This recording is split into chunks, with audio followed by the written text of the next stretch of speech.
Yes એકેડમીમાં આપ સૌનું સ્વાગત છે મિત્રો। આજે આ લેક્ચરમાં આપણે જીસીએસઆરના એમસીક્યુ જોવાના છીએ, જે કુલ આપણે એસએમસી ક્લર્ક અને મહાનગરપાલિકા દ્વારા લેવાતી અન્ય કોઈ એક્ઝામોમાં જ્યાં પણ જીસીએસઆર પૂછાશે ત્યાં મોસ્ટ એક્સપેક્ટેડ 30 ક્વેશ્ચનો આપણે એના વિશે ચર્ચા કરવાની છે, બરાબર છે। ક્વેશ્ચન તમે જુઓ, વાંચો, ઓપ્શન વાંચો અને પછી 5 સેકન્ડનો હું તમને ટાઈમ આપું છું। એ ફટાક દઈને 5 સેકન્ડમાં તમે કોમેન્ટ બોક્સમાં આન્સર લખો। ઘણા બધા વિદ્યાર્થીઓએ રીતના લખ્યું છે જે આપણને ગમ્યું છે, બરાબર છે, અને તમારા માટે જ આ બધી વસ્તુઓ થઈ રહી છે। તો તમે વધુમાં વધુ વિડીયોને લાઇક કરો અને શેર કરો। જો તમને વિડીયો ખરેખર ગમે છે તો લાઇક અને શેર ચોક્કસથી કરજો, બરાબર મિત્રો। તો શરૂ કરીએ, આપણે લેક્ચરની વાત કરીએ એની પહેલાં ટૂંક સમયમાં શરૂ થવા જઈ રહ્યા છે આપણે ત્યાં બેંક, એસએસસી અને રેલવેના ક્લાસો જે આપણે શરૂ છે, પણ આ વર્ષની નવી બેચ શરૂ થવા જઈ રહી છે। તો જે પણ સ્ટુડન્ટ કે તમારા ફ્રેન્ડ સર્કલમાં જે પણ વિદ્યાર્થીઓ જોડાવા માંગતા હોય, બેંક, એસએસસી, બેંકમાં પીઓ ક્લર્ક, એસએસસીમાં ગ્રેજ્યુએટ 12 પાસ અને 10 પાસની વેકેન્સી અને રેલવેની બધી જ એક્ઝામોની તૈયારી કરવા માંગતા હોય, ઓનલાઈન અને ઓફલાઈન બંને ઓપ્શન છે, એ જોડાઈ શકે છે। ઓકે મિત્રો, તો ચાલો શરૂ કરીએ। ફર્સ્ટ ક્વેશ્ચન છે, જો યાદ રાખજો, ફર્સ્ટ ક્વેશ્ચન કીધું છે એટલે એનો મતલબ કે સ્ટાર્ટિંગના કોઈ પણ એક ચેપ્ટરથી આપણે શરૂઆત કરીશું અને એ 1 બાય 1 કન્ટિન્યુ આવશે। ઓકે, જીસીએસઆરના નિયમોનું ટૂંકમાં સંજ્ઞામાં નામ બતાવો કે જીસીએસઆરને ટૂંકમાં આપણે શું કહી શકીએ છીએ। તો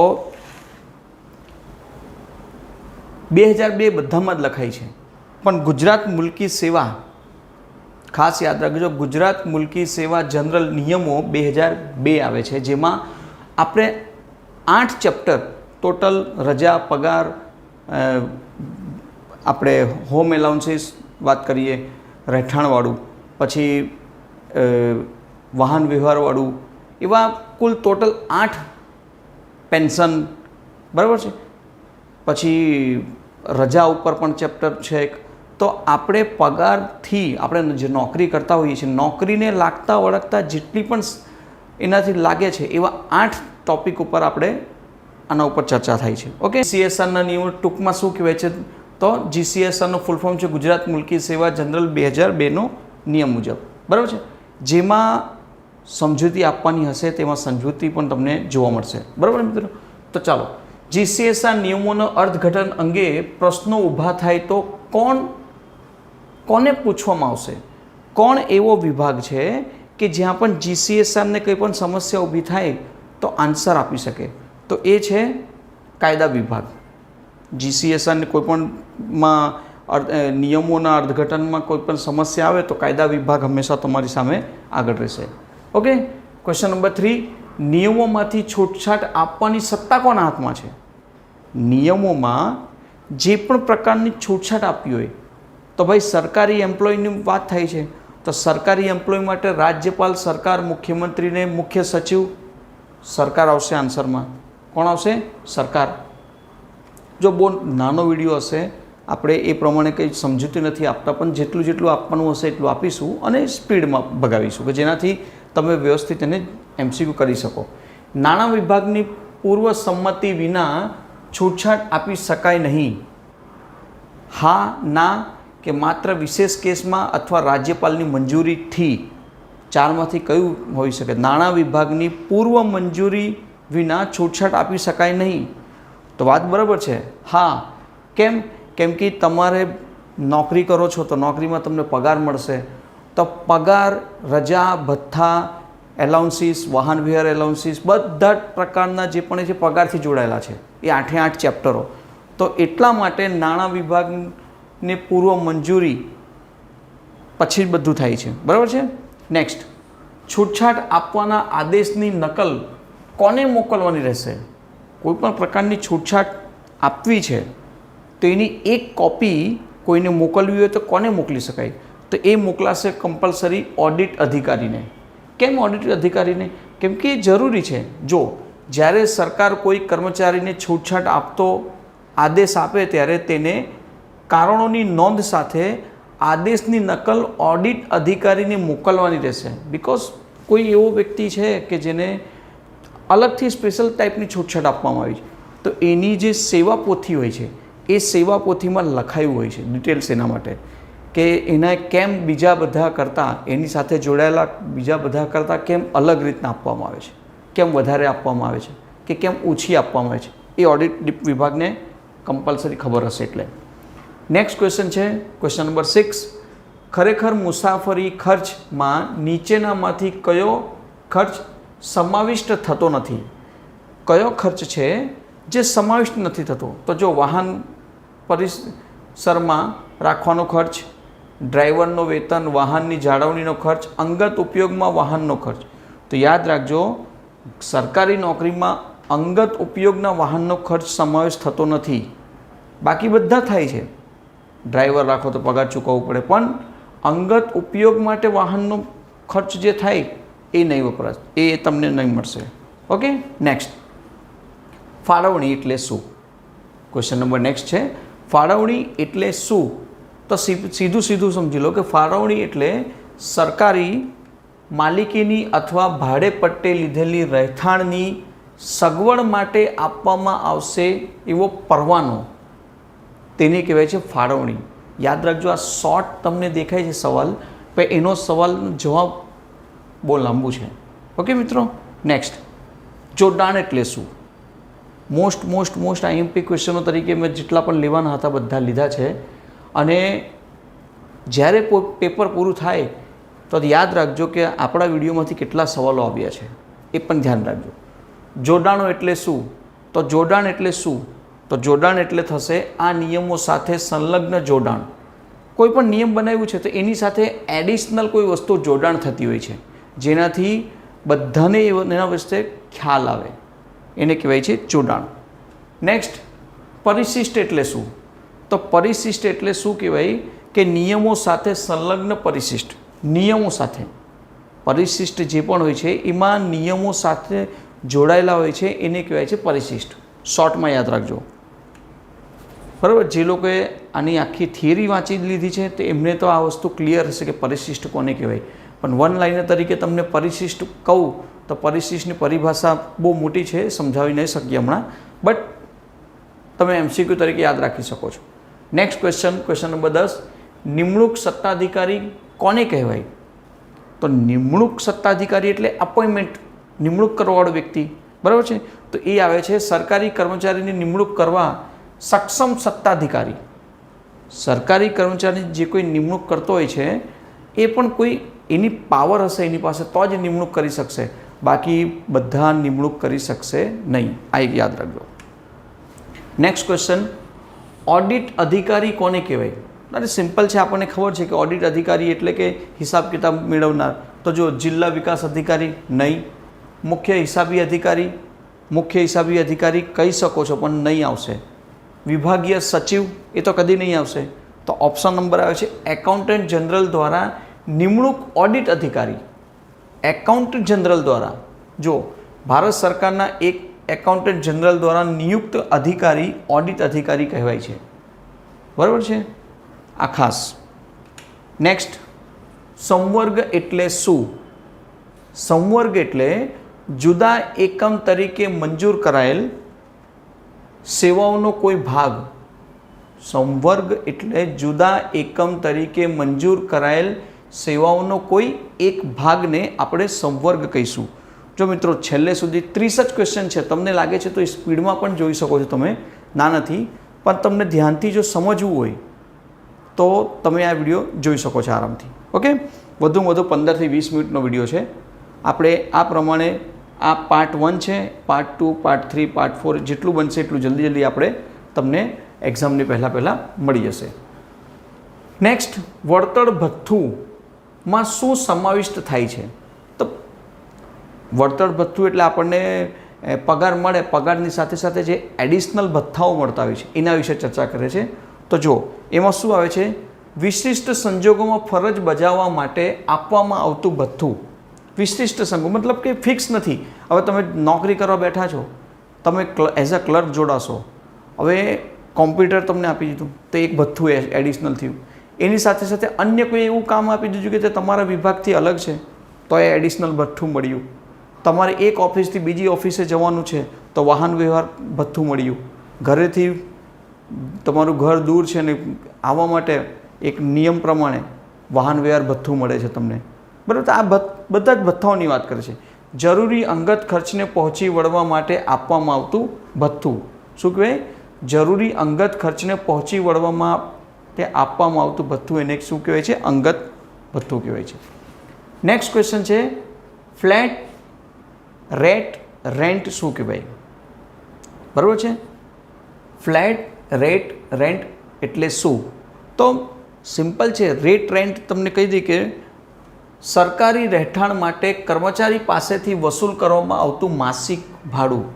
જનરલી ફ્રી હોય છે પણ અમુક લિમિટથી વધારાનું તમને મળી ગયું હોય તો તમને એનું પે કરવું પડે છે. જેમ સરકારી રહેઠાણ માટે કર્મચારી પાસેથી વસૂલ કરવામાં આવતું ગુજરાત મુલકી સેવા સરકારી રહેઠાણ મકાનોનો વસવાટ નિયમો 2002 મુજબ વસૂલ થતું ભાડું હોય છે. બરાબર છે મિત્રો. ક્યારેક ક્યારેક વિડીયો છે ને એક ખાસ સૂચના આપી દઉં. ક્યારેક વિડીયો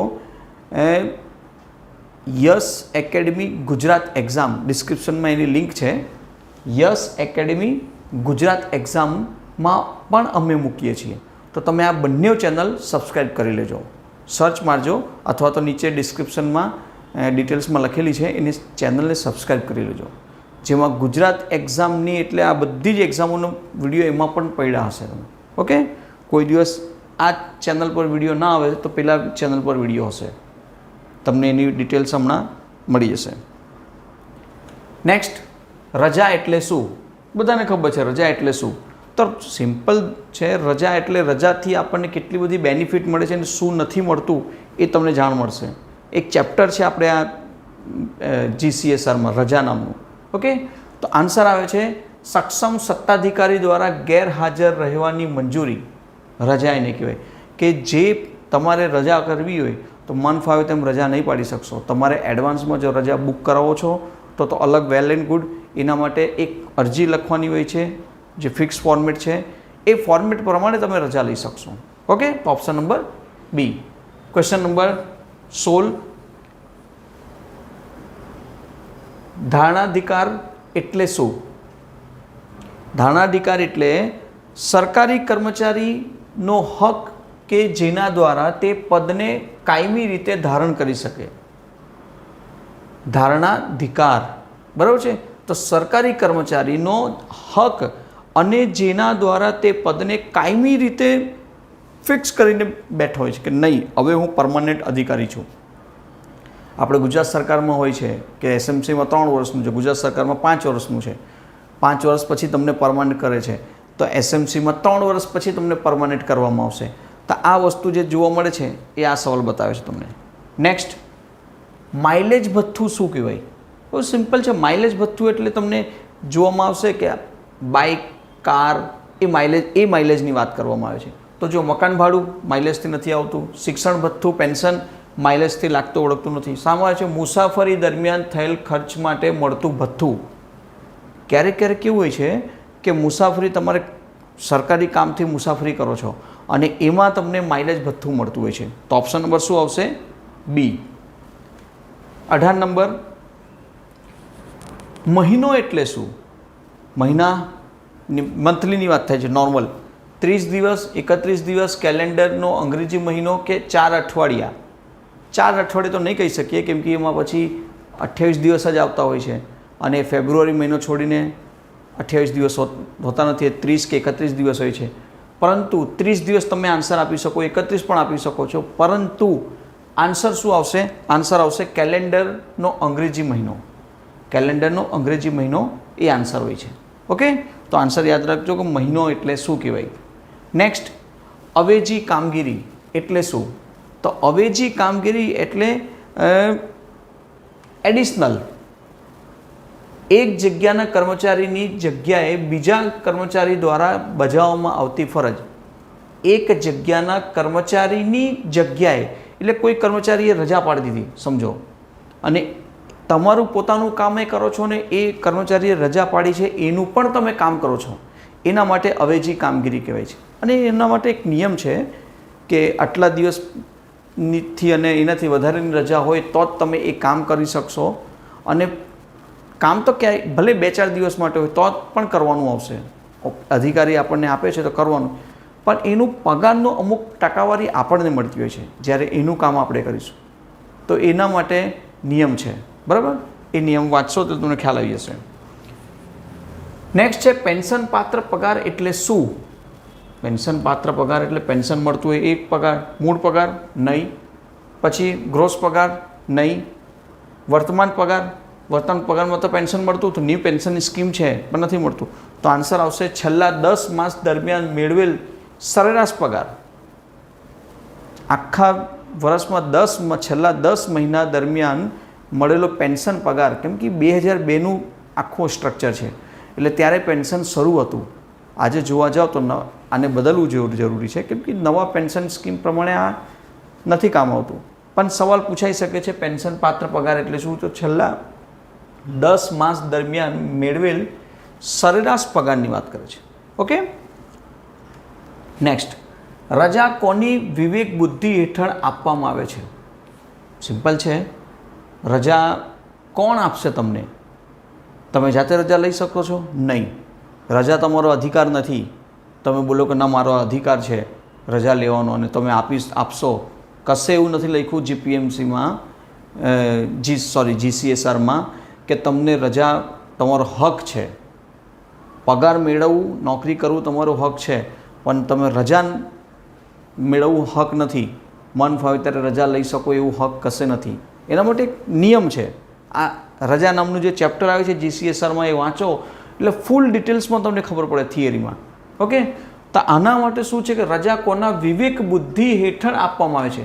તો સક્ષમ અધિકારીના બુદ્ધિ હેઠળ આપવામાં આવે છે. એને ખબર હશે કે કયા સંજોગોમાં કઈ રીતના તમારે રજા આપવાની છે. નેક્સ્ટ, રજાની માંગણી હક તરીકે કરી શકાય. રજાની માંગણી હક તરીકે કરી શકાય.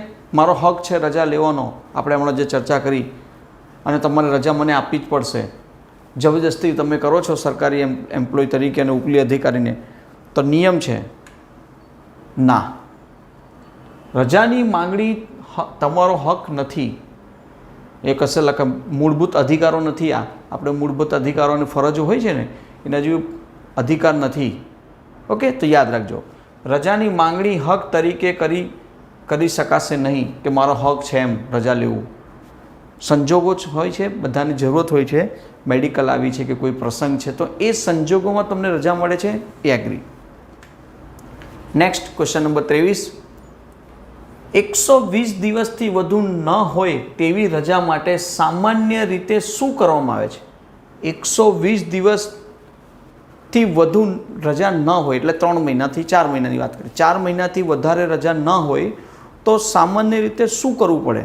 તો સિમ્પલ છે, કર્મચારીની ફરજો અન્ય કર્મચારીને સોંપવામાં આવશે. તમે 120 દિવસ અને એની અંદરની રજા પાડો છો તો તમારું કામ કોઈએ તો કરવું જ પડશે. તો તમારું જ્યારે કામ કરવામાં આવશે તો એને પગારનો થોડોક હિસ્સો આપવો પડે છે.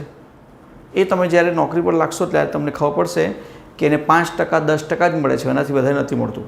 મિનિમમ 5% અને મેક્સિમમ 10% જ આપવામાં આવે છે સેલેરીનું. એ કેવી રીતના આપવામાં આવે છે તમે જ્યારે અંદર જોડાશો, વાંચો છો તો તમને ખબર પડશે. આ રજા નામના ચેપ્ટરમાં આ વસ્તુ આવે છે. નેક્સ્ટ ક્વેશ્ચન, સળંગ રજાની મહત્તમ મુદ્દત કેટલી?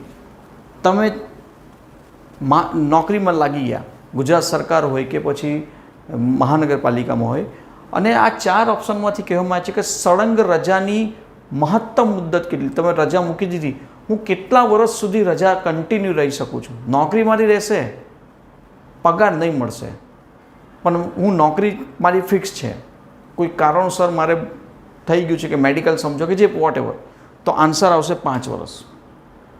તમે સળંગ 5 વર્ષ સુધી રજા લઈ શકો છો. અને એનો ઘણા બધા એવા એમ્પ્લોય છે કે જે રજા લેતા હોય છે. ક્વેશ્ચન નંબર 25, રાજ્ય બહારની સેવાઓમાં રહેલ કર્મચારીને વધુ સમયગાળાની રજા કોણ મંજૂર કરી શકે છે?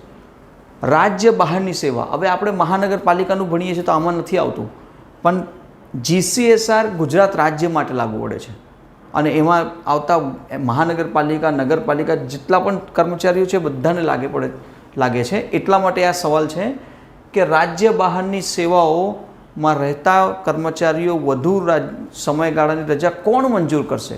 તો સિમ્પલ છે, એના માટે કર્મચારીની બદલી મંજૂર કરનાર સત્તાધિકારી બદલી કરે છે તો બદલીની સાથે સાથે એના માટેની એ ઓપ્શન પણ પ્રોવાઈડ કરતા હોય છે. આ યાદ રાખજો, બદલી મંજૂર કરનાર સત્તાધિકારી જે બદલી કરશે એના હાથમાં જ એ બધી વસ્તુ સત્તા હોય છે. નેક્સ્ટ, જો વિડીયો ગમે તો લાઈક કરજો ને સબસ્ક્રાઈબ કરજો, ચેનલને બતાવજો બધાને. મહેકમમાં ઘટનાને કારણે છૂટા કરાયેલ હંગામી કર્મચારીઓની નોકરીમાં તૂટ કેટલા દિવસથી વધુ ન હોવું જોઈએ? એટલે મહેકમમાં ઘટાડાને કારણે છૂટા કરાયેલ હંગામી કર્મચારી નોકરીમાં કેટલા દિવસથી વધુ હોવી જોઈએ નહીં? તો સિમ્પલ છે, 15, 20, 30, 45. આન્સર ઓલમોસ્ટ આવશે 30 દિવસ. ઓકે, આ યાદ રાખજો, 30 દિવસ. સવાલો GCSR છે, આફ્ટર જોબ પછીની બધી આ સેવાઓ છે જે જનરલી આમ જનતાને કશે નથી કામ આવતું, પણ નોકરી પછીની સેવાઓમાં આ બધા સવાલો આવે છે. નેક્સ્ટ છે, રજા માટેની અરજમાં શું દર્શાવવું જરૂરી છે? રજા માટેની અરજમાં શું દર્શાવવું જરૂરી છે? તો રજાની મુદ્દત લંબાવી આપવા માટેની અરજ. હવે સમજો કે તમે લીધી છે 10 દિવસની રજા અને કોઈ કારણોસર મારે રજામાં હજી 4 દિવસની રજા વધારવી છે, તો તમારે પહેલાં તો હાજર થવું જરૂરી છે. હાજર થાઓ એ જ દિવસે પછી રજા વધારવા માટે ફરીથી એપ્લાય કરો અને રજા મળે છે, બરાબર છે. પણ એમને તમે રજા લઈ શકશો નહીં. ઓકે, તો આ શું આવશે? રજાની મુદ્દત લંબાવી આપવા માટેની અરજ. નેક્સ્ટ, 28 નંબર, ખાસ કારણોસર કર્મચારીની મળવાપાત્ર રજાની ગણતરી કરી કેટલી મુદ્દતની કામચલાઉ રજા મંજૂર કરી શકાય? કામચલાઉ રજા જો મંજૂરી આપવી હોય તમારે તો કેટલા દિવસની આપી શકો? તો સિમ્પલ છે, કામચલાઉ માટે તમે 60 દિવસથી વધુ નહીં, 60 દિવસની અંદર તમે આપી શકો છો કામચલાઉ, 60 દિવસથી વધુ નહીં. યાદ રાખજો, ખાસ કારણોસર કર્મચારીને મળવાપાત્ર રજાની વાત થાય છે. ઓકે, મેડિકલ હશે તો મેડિકલ સર્ટિફિકેટ પ્રોવાઈડ કરશે, કે અન્ય કોઈ મેરેજ રીઝનથી જે પણ રીઝન હશે એ રીઝન પણ એમને પ્રસ્તુત કરવું પડશે, પછી જ રજા મળે છે. 29 નંબર, કયા કર્મચારીની રજા મંજૂર કરવામાં આવશે નહીં? એવો કયા કર્મચારી છે કે જેને રજા મંજૂર થતી જ નથી? બહુ બધા એવા હોય છે કે જેમને રજા જરૂરત છે પણ રજા મળતી નથી અને રજા પાડે છે, તો પછી જે પણ કાનૂની કાર્યવાહી થતી હોય છે કાયદાકીય એ થાય છે, પ્લસ એમને પગાર પણ કપાય છે, બરાબર. તો છે, જેને નોકરીમાંથી બરતરફ દૂર અથવા ફરજિયાત નિવૃત્ત કરવાનો નિર્ણય થયો હોય એવા કર્મચારીઓને રજા મંજૂર આપવામાં આવશે નહીં. સપોઝ કે કોઈને ટ્રાન્સફર કરવામાં આવ્યું છે, ચાલો ટ્રાન્સફર છોડી દઈએ, કોઈને નિલંબિત કરવામાં આવ્યું છે, બરાબર, અને એ હવે રજા પર ઉતરવા માંગે છે તો નહીં થશે, રજા કન્ટિન્યુ થશે. ઓકે, ક્વેશ્ચન નંબર 30, આપણે 30 MCQ લીધું છે. છેલ્લો ક્વેશ્ચન છે, તબીબી મંડળના અધ્યક્ષ કોણ હોય છે?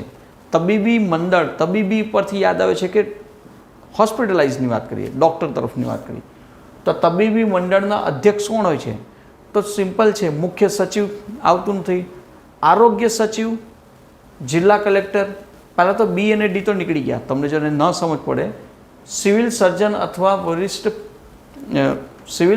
અથવા વરિષ્ઠ પ્રાધ્યાપક. એટલે તમારે તબીબી મંડળ એટલા માટે કેમ કે ત્યારમાં જ્યારે પણ મેડિકલ સર્ટિફિકેટ કે કોઈ પણ વસ્તુ લો છો આમની પાસે જવું પડે છે. સપોઝ કે તમે જેમની પાસે સર્જરી કે કોઈ કરાવી છે તો એ ડૉક્ટરનું પ્રમાણપત્ર એક લેવું પડે છે, અને એક વરિષ્ઠ આમનો પણ એક વરિષ્ઠ હોય છે, એમનું પણ એક સર્ટિફિકેટ લેવાનું છે. એવા 2 સર્ટિફિકેટો તમારે આપવાનો હોય છે. તમે જો મેડિકલ લીવ પર જાઓ છો તો તમારે પહેલાં તો સર્ટિફિકેટ જમા કરવું પડે છે મેડિકલનું, કે હું મેડિકલ માટે રજા લેવી છે, અને નોકરીમાં જોડાવવું છે તો તમે એકદમ વ્યવસ્થિત થઈ ગયા છો એનું પણ એક સર્ટિફિકેટ એડ કરવું પડે છે પાછળથી કે નહીં હવે આ વ્યક્તિ વ્યવસ્થિત છે, સ્વસ્થ છે, નોકરી કરી શકે છે, એનું પ્રમાણપત્ર વરિષ્ઠ અધિકારી આપે છે મેડિકલમાં. બરાબર છે મિત્રો? સેમ 5 સેકન્ડ તમને આપીશ, તમારે એનું આન્સર કોમેન્ટ બોક્સમાં લખશો. ઘણા બધા વિદ્યાર્થીઓ લખે છે જે ગમ્યું આપણને. ખાસ કારણોસર કર્મચારીને મળવાપાત્ર રજાની ગણતરી કરી કેટલી મુદ્દતની કામચલાઉ રજા મંજૂર કરી શકાય છે? તો કેટલા દિવસની કામચલાઉ મંજૂરી આપણે રજા કરી શકીએ છીએ? તો મેક્સિમમ જે જોવા મળે છે એ તમને હોય છે 60 દિવસ. 60 દિવસથી વધુ નહીં, કામચલાઉ વાત કરીએ છીએ. પછી તમે એક સળંગ રજા પાડો છો તો એ તો તમને 5 વર્ષ સુધી કન્ટિન્યુ રજા મળી શકે છે એક સાથે. બરાબર? એનું રીઝન ને બધું બતાવવાનું હોય છે ત્યારે મળતી હોય છે, પણ નોર્મલી શું છે 60 દિવસથી વધુ નહીં કામચલાઉ માટે. નેક્સ્ટ ક્વેશ્ચન, પગાર અને હિસાબ અધિકારી દ્વારા રજાની પાત્રતા પ્રમાણિત કર્યા બાદ રજાની અંતિમ મંજૂરી કોણ આપે છે? બધું જ પ્રમાણપત્ર કે હા તમે ડોક્યુમેન્ટ કમ્પ્લીટ કર્યા છે, રજા મળવા પાત્ર છે, તો ફાઇનલી કોણ તમને એના માટે પ્રૂફ કરે છે કે નહીં તમે રજા મંજૂરી કોણ આપે છે? તો એ આવશે આપણના ખાતાના વડા, જે ખાતાના હેડ હશે એ આપણને મંજૂરી આપે છે. કેમ કે એમને ઉપરીથી મંજૂરી મળી ગઈ છે, કાં તો પછી એમના હાથમાં છે કે એ રજા આપી શકે છે. તો ડિટેલિંગ કમ્પ્લીટ છે. ઓકે, નેક્સ્ટ ક્વેશ્ચન છે, તબીબી મંડળની રચના રાજ્ય સરકાર કયા શહેરોમાં કરશે કે કરે છે? કરશે એટલે એ થઈ જ ચૂકી છે. તો યાદ રાખજો કે મહાનગરપાલિકાઓ ગુજરાત રાજ્યમાં જે મોટી મોટી મહાનગરપાલિકાઓ છે એમાં પહેલા સ્તરમાં કરવાની હતી, અને એ સ્તર તમને જોવા મળશે અમદાવાદ, જામનગર, વડોદરા, સુરત. શું છે? તબીબી મંડળની. કેમ તબીબી મંડળની? કેમ કે તબીબી મંડળ દ્વારા તમે જ્યારે પણ રજાઓનું કંઈ જોવા મળતું હશે તો આમનું ખૂબ મોટું મહત્ત્વ હોય છે. એટલા માટે કેમ કે તમને જે ડૉક્ટર દ્વારા તમે ઈલાજ કરાવો છો એનું તો એક પ્રમાણપત્ર લેવાનું હોય જ છે, પણ આમની પણ પરમિશન લેવાની જરૂરી હોય છે. તો જ તમને જોઈનિંગ વખતે આ 2 વ્યક્તિઓનું પ્રમાણપત્ર લેવાનું હોય છે, એક આમનું અને એક જે તે ડૉક્ટર પાસે દવા કરાવી હોય તે હાજર થવાના સમયમાં પ્રેઝન્ટ કરવું પડે છે. ઓકે, તો આન્સર શું આવશે? અમદાવાદ, જામનગર, વડોદરા, સુરત. નેક્સ્ટ ક્વેશ્ચન છે, ગુજરાતમાં ફરજ બજાવતા સરકારી કર્મચારીઓ તબીબી મંડળ સમક્ષ ક્યારે હાજર થવું પડે છે? કોઈ હાજર થવા માટે એક નિયમ હશે. તમારી સામે 4 ઓપ્શન છે, 4માંથી કયું આવી શકે? તો જુઓ, આના માટે નિયમ નંબર 32 કહે છે. તમારી પાસે જો બુક હશે, સપ્રોક્સ 450-500 પાનાની બુક છે. આ ટોટલ 8 વિષય છે, 8 ચેપ્ટર છે, 8 ચેપ્ટરની બુક છે. એમાં રજાવાળી ચેપ્ટરની વાત કરીએ તો આપણે હમણાં વિડીયો ગણીએ છીએ તો એ રજા ચેપ્ટર ઉપર છે એમ સમજી લો. બરાબર? નિયમ 32 હેઠળ સ્થાપિત તબીબી મંડળ સમક્ષ હાજર થવું કહેવામાં આવે ત્યારે એને હાજર થવું જરૂરી બને છે. કોઈ રજા પાડી હશે કે કોઈ કારણોસર રજા પાડવા માંગે છે તો એમની પાસે એ વસ્તુ પહોંચી હશે એપ્લિકેશન, અને એ વ્યક્તિને રૂબરૂ પૂછવા માંગતા હશે કોઈ પણ કારણોસર, ત્યારે હાજર થવું પડે છે. નેક્સ્ટ છે, સરકારી કર્મચારીને તબીબી પ્રમાણપત્ર વિના રજા ક્યારે આપી શકાય? બરાબર છે? તબીબી પ્રમાણ વિના એને રજા લેવી છે તો કોઈ કારણોસર જ તો મળશે. તો ઓકે, તો એ છે જ્યારે ફરજ પર પાછા ફરવાની શક્યતા ન હોય. ફરજ પર પાછા ફરવાની શક્યતા, સમજો કે હોસ્પિટલાઇઝ છે અને 1 મહિનાની રજા લીધી, મેડિકલ લીવ, અને હોસ્પિટલમાં જ છે રિયલમાં, અને એવું કહેવામાં આવ્યું હતું કે 30 દિવસમાં તમારું કમ્પ્લીટ સારું થઈ જશે, પણ 30ની જગ્યાએ હવે એવું લાગે છે કે 15 દિવસ વધારે રજા લેવી પડશે. એ સંજોગોમાં વ્યક્તિ હાજર નથી થતો, પણ જ્યારે ફરજ પર પાછા ફરવાની શક્યતા ન હોય ત્યારે એ એડિશનલ એક પ્રમાણપત્ર પહોંચાડતો હોય છે. ત્યાંથી પછી જો એમને ઇન્ક્વાયરી કરવી હોય કે કોઈ તપાસ કરવી હોય તો ડૉક્ટર દ્વારા ચર્ચા કરી શકે છે. નેક્સ્ટ ક્વેશ્ચન, સરકારી તબીબી અધિકારી સિવાય સિવિલ સર્જનના દરજ્જા કરતાં નીચા દરજ્જાના હોય તો સક્ષમ સત્તાધિકારી શું કરી શકશે? શું કરી શકશે? સિમ્પલ છે, તબીબી મંડળ પાસે તપાસ કરાવવાનો હુકમ કરી શકે છે. કેમ? કેમ કે જ્યારે પણ ઉપલા અધિકારી ન હોય તો એની ઇન્ક્વાયરી તો કરવી જરૂરી છે, કેમ કે એ રજા પાડે છે અને જો કર્મચારી રજા પાડે છે તો એને પગારમાં ફરક પડશે, એના મળતા અન્ય ભથ્થાઓમાં ફરક પડશે.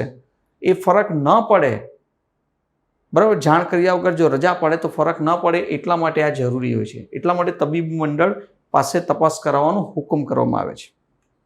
નેક્સ્ટ ક્વેશ્ચન, તબીબી મંડળ સાથે વધુ પત્ર વ્યવહાર કર્યા સિવાય રજાની મુદ્દત કેટલી લંબાવી શકાશે? પત્ર વ્યવહાર નથી કરવું, પણ મેક્સિમમ કેટલા મહિના સુધી રજા કરી શકીએ? તો જો મેક્સિમમ તમે કઈ વાત કરી આગળ, તમને કીધું 6 મહિના સુધી, 6 મંથ, 6 મહિના સુધી રજાનો તો છે જ, પ્લસ એ વધારેમાં વધારે તમે જો કરતા હોય તો 6 થી 8 મહિના પણ થઈ જાય છે.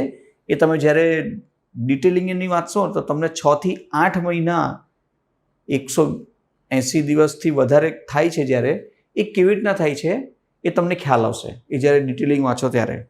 એટલા માટે ખાલી ક્વેશ્ચન આન્સર નહીં, થિયરી તમારી જો બેકગ્રાઉન્ડ ખરેખર સારું હશે, વાંચી લીધું હશે, તો MCQ તમે રમકડાની જેમ સોલ્વ કરશો આરામથી. નેક્સ્ટ, રજાના દિવસોનું જાહેર રજા સાથે સંયોજન ક્યારે કરી શકાય? રજાના દિવસોનું જાહેર રજા સાથે સંયોજન ક્યારે કરી શકાય? ક્યારે કરી શકાય? તમારી સામે 4 ઓપ્શન છે, બરાબર છે.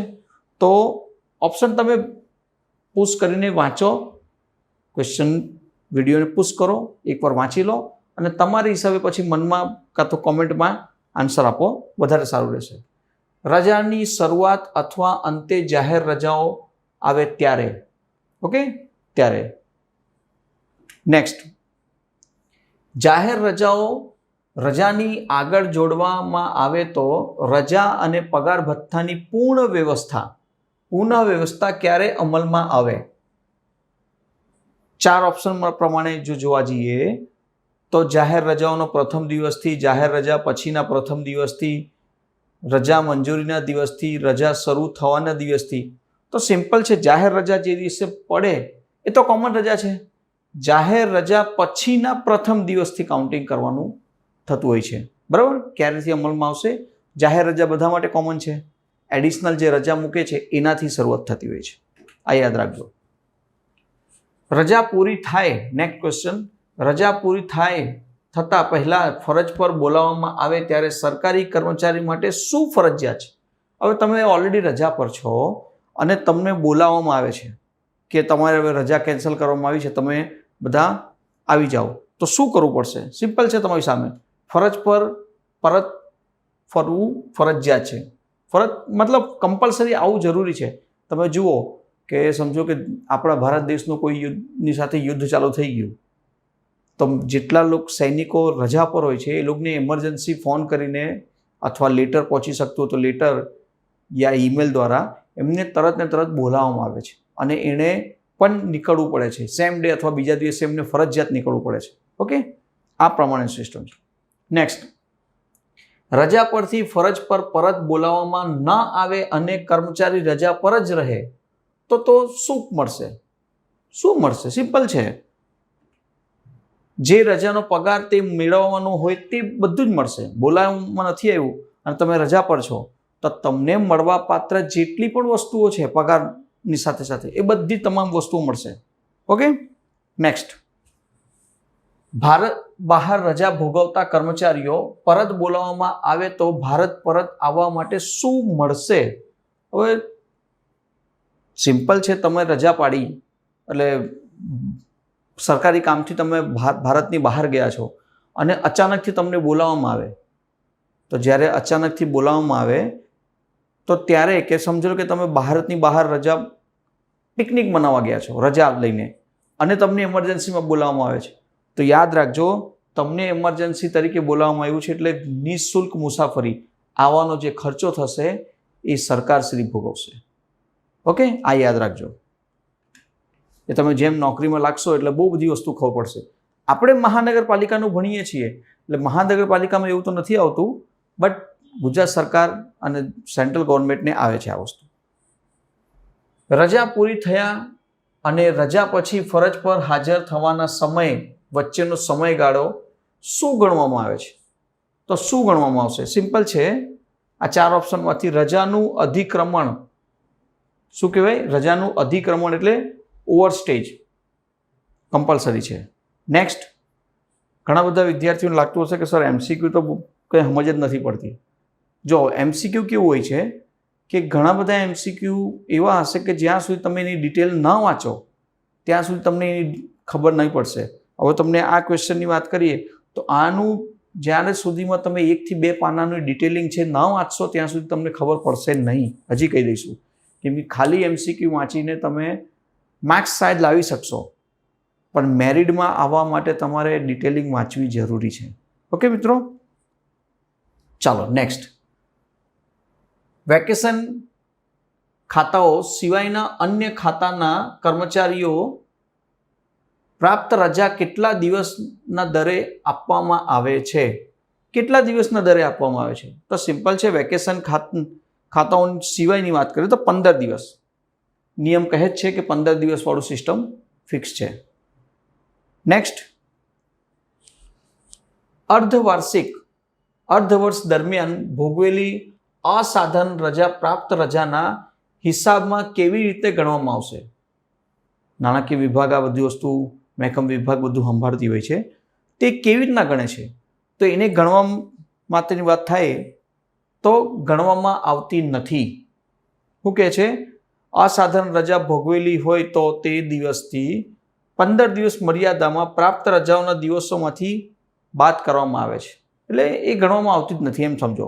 ઓકે, નેક્સ્ટ, એક અંગ્રેજી વર્ષ દરમિયાન સામાન્ય રીતે પ્રાપ્ત રજા કેટલી વખત મંજૂર કરવામાં આવતી નથી? એક અંગ્રેજી વર્ષ દરમિયાન સામાન્ય રીતે પ્રાપ્ત રજા કેટલા વખત મંજૂર કરવામાં આવતી નથી? તો સિમ્પલ છે. એકને એક ટાઈપની રજા છે ને 3 વખત મંજૂર થતી નથી. યાદ રાખજો, 3 times. ઓકે, 3 વખત. નેક્સ્ટ, 47, પ્રાપ્ત રજાઓ. આ ચેપ્ટર જે આપણે MCQ કરીએ છીએ એ રજા ઉપર છે. આખું રજા નામનું ચેપ્ટર છે, એના ઉપરથી આ MCQ આખું તૈયાર થયું છે. એટલે તમને બધા જ ક્વેશ્ચન એવું લાગતું હશે કે સર રજા ઉપર જ કેમ છે? ટાઇટલ નથી આપવામાં આવ્યું, MCQ કન્ટિન્યુ છે, એ પ્રમાણે આ રજા ઉપર ચેપ્ટર તમને મળશે. પ્રાપ્ત રજાઓના રોકાણમાં રૂપાંતર માટે નોકરીના સમગ્ર સમય દરમિયાન અપાયેલી રજાઓનું રોકડમાં રૂપાંતર એકંદરે કેટલા દિવસ કરતાં વધુ ન હોવા જોઈએ? કેટલા દિવસથી વધુ ન હોવા જોઈએ? તો તમને મેં આગળ પણ 2 ક્વેશ્ચન જોઈ લીધા. 60 દિવસ.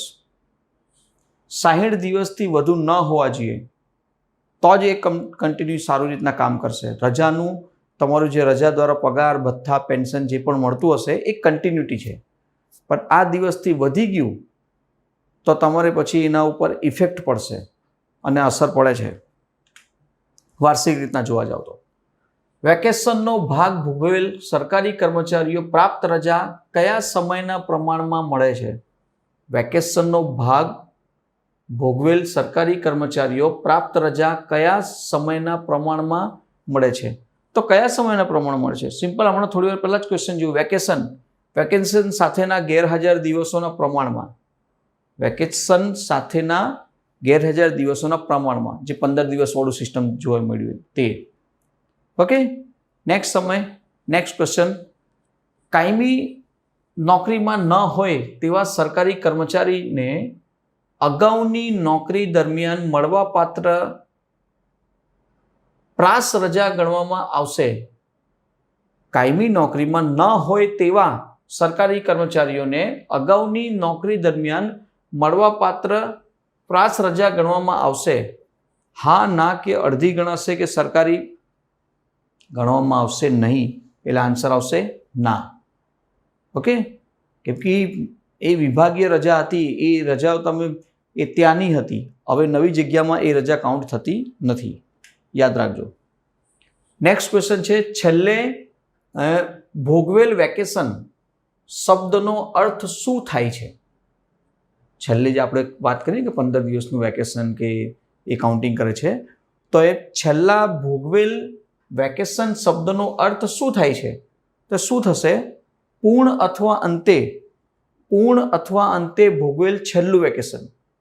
પૂર્ણ અથવા અંતે ભોગવેલું છેલ્લું વેકેશન. એટલે વર્ષ દરમિયાન એમની પાસે રજાઓ પડી છે જે પણ જેટલી પણ રજા બચી હોય એ રજાઓને એન્ડિંગ કરવાની વાત થાય છે. એ તમને નવેમ્બર ડિસેમ્બર મહિનામાં વધારે આ વસ્તુ જોવા મળશે. નેક્સ્ટ ક્વેશ્ચન છે, અર્ધ વર્ષ દરમિયાન સરકારી કર્મચારીઓને નોકરીમાંથી દૂર બરતરફ કરવામાં આવે અથવા અવસાન પામે તો અર્ધ પગારની રજા કેવી રીતે જમા કરવામાં આવશે? કેવી રીતના જમા કરવામાં આવશે? 4 ઓપ્શન જમા કરવામાં આવતી જ નથી? નહીં, ખોટું. જમા કરવામાં તો આવે છે, પણ કેવું છે? દર પૂર્ણ મહિને 5/3 5/3 દિવસના દરે અર્ધ પગારી રજા જમા કરવામાં આવશે. આ યાદ રાખજો આંકડો, બરાબર છે? કયા વસ્તુ દૂર કરવામાં આવે છે, બરતરફ કરવામાં આવે છે અથવા અવસાન પામ્યું છે, એ સંજોગોમાં આ વસ્તુ જોવા મળશે. આ GCSR કેવું છે ખબર? આપણાથી જોડાયેલું છે આખું. આપણે કર્મચારી બનીએ છીએ તો ત્યારે આપણને GCSR કેમ મહત્વનું બને છે? કેમ કે એમાં પગાર, ભથ્થા, રહેઠાણનો ભથ્થાઓ અને અન્ય રજામાં કેવી રીતના બેનિફિટ મળે છે, એ તમામ વસ્તુઓની માહિતી આમાં આ વિષયમાં જોવા મળે છે, જે આફ્ટર જોબ લાગ્યા પછી જરૂરી છે. જેના નિયમો છે એ આ નિયમો છે. નેક્સ્ટ, રૂપાંતરિત રજા મંજૂર કરતી વખતે કઈ રજા અર્ધ પગારી રજાના હિસાબમાં ઉપાડવામાં આવશે? રૂપાંતરિત રજા મંજૂર કરતી વખતે કઈ રજા અર્ધ પગારી રજા હિસાબમાં ઉપાડવામાં આવશે? તો સિમ્પલ છે, આન્સર શું છે? તેટલી અર્ધ પગારી રજા, મતલબ જેટલી અર્ધ પગારી રજા હશે એના માટે. જો પગારના ઘણા બધા પ્રકાર છે બગર, હવે એ પગારના અને રજાના પણ ઘણા બધા પ્રકારો છે. જો તમે થિયરિકલ વાંચી હશે તો તમને પગાર અને રજા એ બંનેમાં જાણવા મળશે. ઓકે, રજાઓના પણ 6 થી 7 પ્રકાર છે. ઓકે, એ ધ્યાન રાખજો. નેક્સ્ટ, જો કર્મચારી પછીથી સ્વૈચ્છિક નિવૃત્તિ લે તો શું કરવાનું રહેશે? કોઈ કર્મચારી જો સ્વેચ્છાથી નિવૃત્તિ લે છે, VRS જેને કહીએ આપણે, એ સમજી લો કે હવે નિવૃત્ત થવા માંગે છે, નોકરીના ભલે 5 વર્ષ બાકી છે, પણ હવે નિવૃત્ત થવા માંગે છે, બરાબર? તો શું થશે?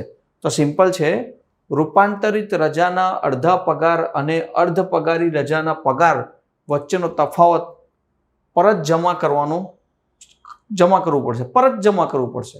કેમ? બિકોઝ તમે નિવૃત્તિ લઈ લો છો અચાનકથી, એટલા માટે. અને તમારે જે કન્વર્ટ કરવામાં આવેલું છે સેલેરી તરીકે, એ તમારે જમા કરાવવું પડશે. નેક્સ્ટ, બિનજમા રજા કોને મંજૂર કરી શકાય? બિનજમા જે રજા છે એ કોને મંજૂર કરી શકાય? તો સિમ્પલ છે, 4 ઓપ્શનમાં જોવા જાઓ, માત્ર કાયમી નોકરીના સરકારી કર્મચારીઓ માટે જ તમારી રજાઓ જમા હોય છે. સમજો કે વર્ષમાં એક એક્ઝામ્પલ આપી દે કે 60 દિવસની તમને રજા મળવા પાત્ર છે. એમ તો 30 જ દિવસ ગણ્યો, પણ હવે તમારી પાસે 30 દિવસની રજા છે ને એમાં 20 દિવસનું પેન્ડિંગ છે, તો માત્ર કાયમી નોકરીમાં જે હોય પરમાનન્ટ, એમના માટે જ આ કર્મચારીઓને બેનિફિટ મળે છે, મંજૂરી કરી શકાય છે. નેક્સ્ટ ક્વેશ્ચન, સરકારી કર્મચારીને અસાધારણ રજા વધુમાં વધુ કેટલી મંજૂરી કરી શકાય? શું કહે છે? સરકારી કર્મચારીને અસાધારણ રજા વધુમાં વધુ કેટલી મંજૂરી કરી શકાય? કેટલા મહિનાની હશે? તો ભાઈ સિમ્પલ છે, અસાધારણ રજા વધુમાં વધુ 36 મહિનાની હોય છે. આ યાદ રાખજો. નોકરી તમે કરવાના છો, બરાબર? તો નોકરીમાં તમને એ વસ્તુ ખ્યાલ હોવી જોઈએ કે મને કેટલા દિવસની અસાધારણ રજાઓ મેક્સિમમ મળી શકે છે, મિનિમમ તો હું લઈ જ શકું છું. કેટલા દિવસની? 36 મહિનાની. નેક્સ્ટ, કેન્દ્રીય ભરતી યોજના હેઠળ અન્ય ખાતા કચેરીમાં પુનઃ ફાળવણીને કારણે નોકરીમાં તૂટ આપતી હોય અને મળવાપાત્ર તમામ રજા ભોગવી ચૂકેલા કર્મચારી કઈ રજા મંજૂર થઈ શકે છે? તો એમને કઈ રજા મંજૂર થઈ શકશે? તો સિમ્પલ છે, આપણે હમણાં જ આની પહેલાનો ક્વેશ્ચન જોયો, અસાધારણ રજા. અસાધારણ રજા એમને મળી શકે છે, ખાસ યાદ રાખજો. બરાબર છે? નેક્સ્ટ ક્વેશ્ચન, બિનજમા રજા કેટલી મર્યાદામાં મંજૂર રહેશે? બિનજમા રજા કેટલી મર્યાદામાં મંજૂર રહેશે? તો એ છે અર્ધ પગારી. અર્ધ પગારી રજાના અધિકૃત ઉપાર્જનમાં માપથી, એટલે અર્ધ પગારી રજા કેવું છે, તમે જો ડિટેલ વાંચેલું છે તો અર્ધ પગારી રજામાં એનું એક ક્રાઇટેરિયા ફિક્સ છે. અર્ધ પગારી રજાની વાત થાય છે. હવે અર્ધથી તમને ખબર પડી ગઈ કે પગાર તો મળે છે પણ અડધો મળે છે. એ અમુક સિચ્યુએશન એવી હોય છે કે સમજો કે કોઈને સસ્પેન્ડ કરવામાં આવ્યું છે કે એ એવા કારણોથી એને રજા પાડવામાં આવી છે કે એને અર્ધ પગારી થઈ જાય છે, અડધો પગાર મળે છે. અને અમુક રજાઓ એવી હોય છે કે એમાં પગાર જ નથી મળતો. એ કારણો હોય છે ત્યારે, એમને એમ નથી હોતું. બરાબર છે. રજાઓના બહુ બધા કારણો છે. એનાથી રજાનું મહત્વ એટલા માટે કેમ કે રજા પાડશો તો પગારમાં ફરક પડે છે. ઓકે, ચાલો. એટલે સરકારી કર્મચારી બની ગયા એનું મતલબ એવું નથી હોતું કે હું તો હવે રજા પાડું કે ન પાડું મને પગાર ચાલુ જ રહેશે. નહીં, રજાના નિયમો ઉપરથી પગારનું પણ જોવામાં આવે છે. ઓકે, રજા મંજૂર કરવામાં આવેલી રજા કઈ મંજૂરીને આધીન રહેશે? રજા મંજૂર કરવામાં આવેલી રજા કઈ મંજૂરીને આધારિત રહેશે? તો સિમ્પલ હિસાબ છે.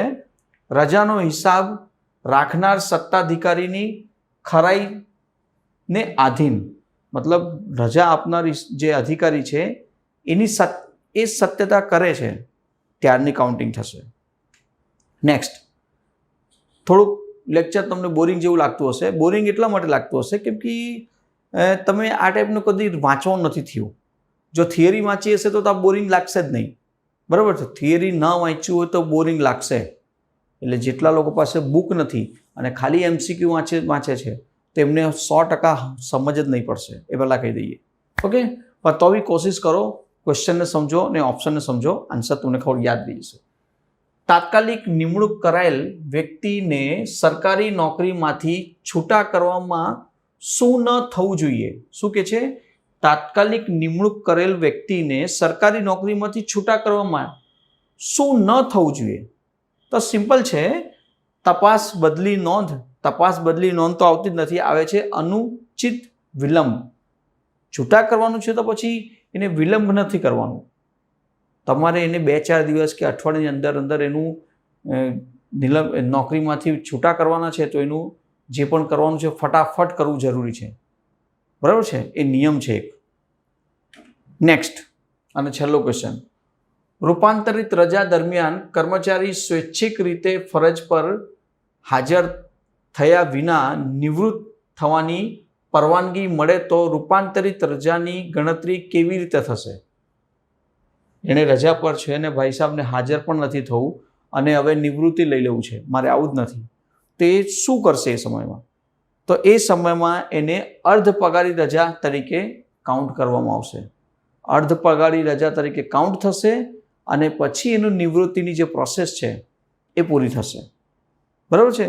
તો પણ એને એક વખત ઓફિસમાં બોલાવવામાં તો આવે જ છે જ્યારે એમને, કેમ કે એનું એક પોથી બનતી હોય છે, આખી નોકરીની એક ફાઇલ બનતી હોય છે.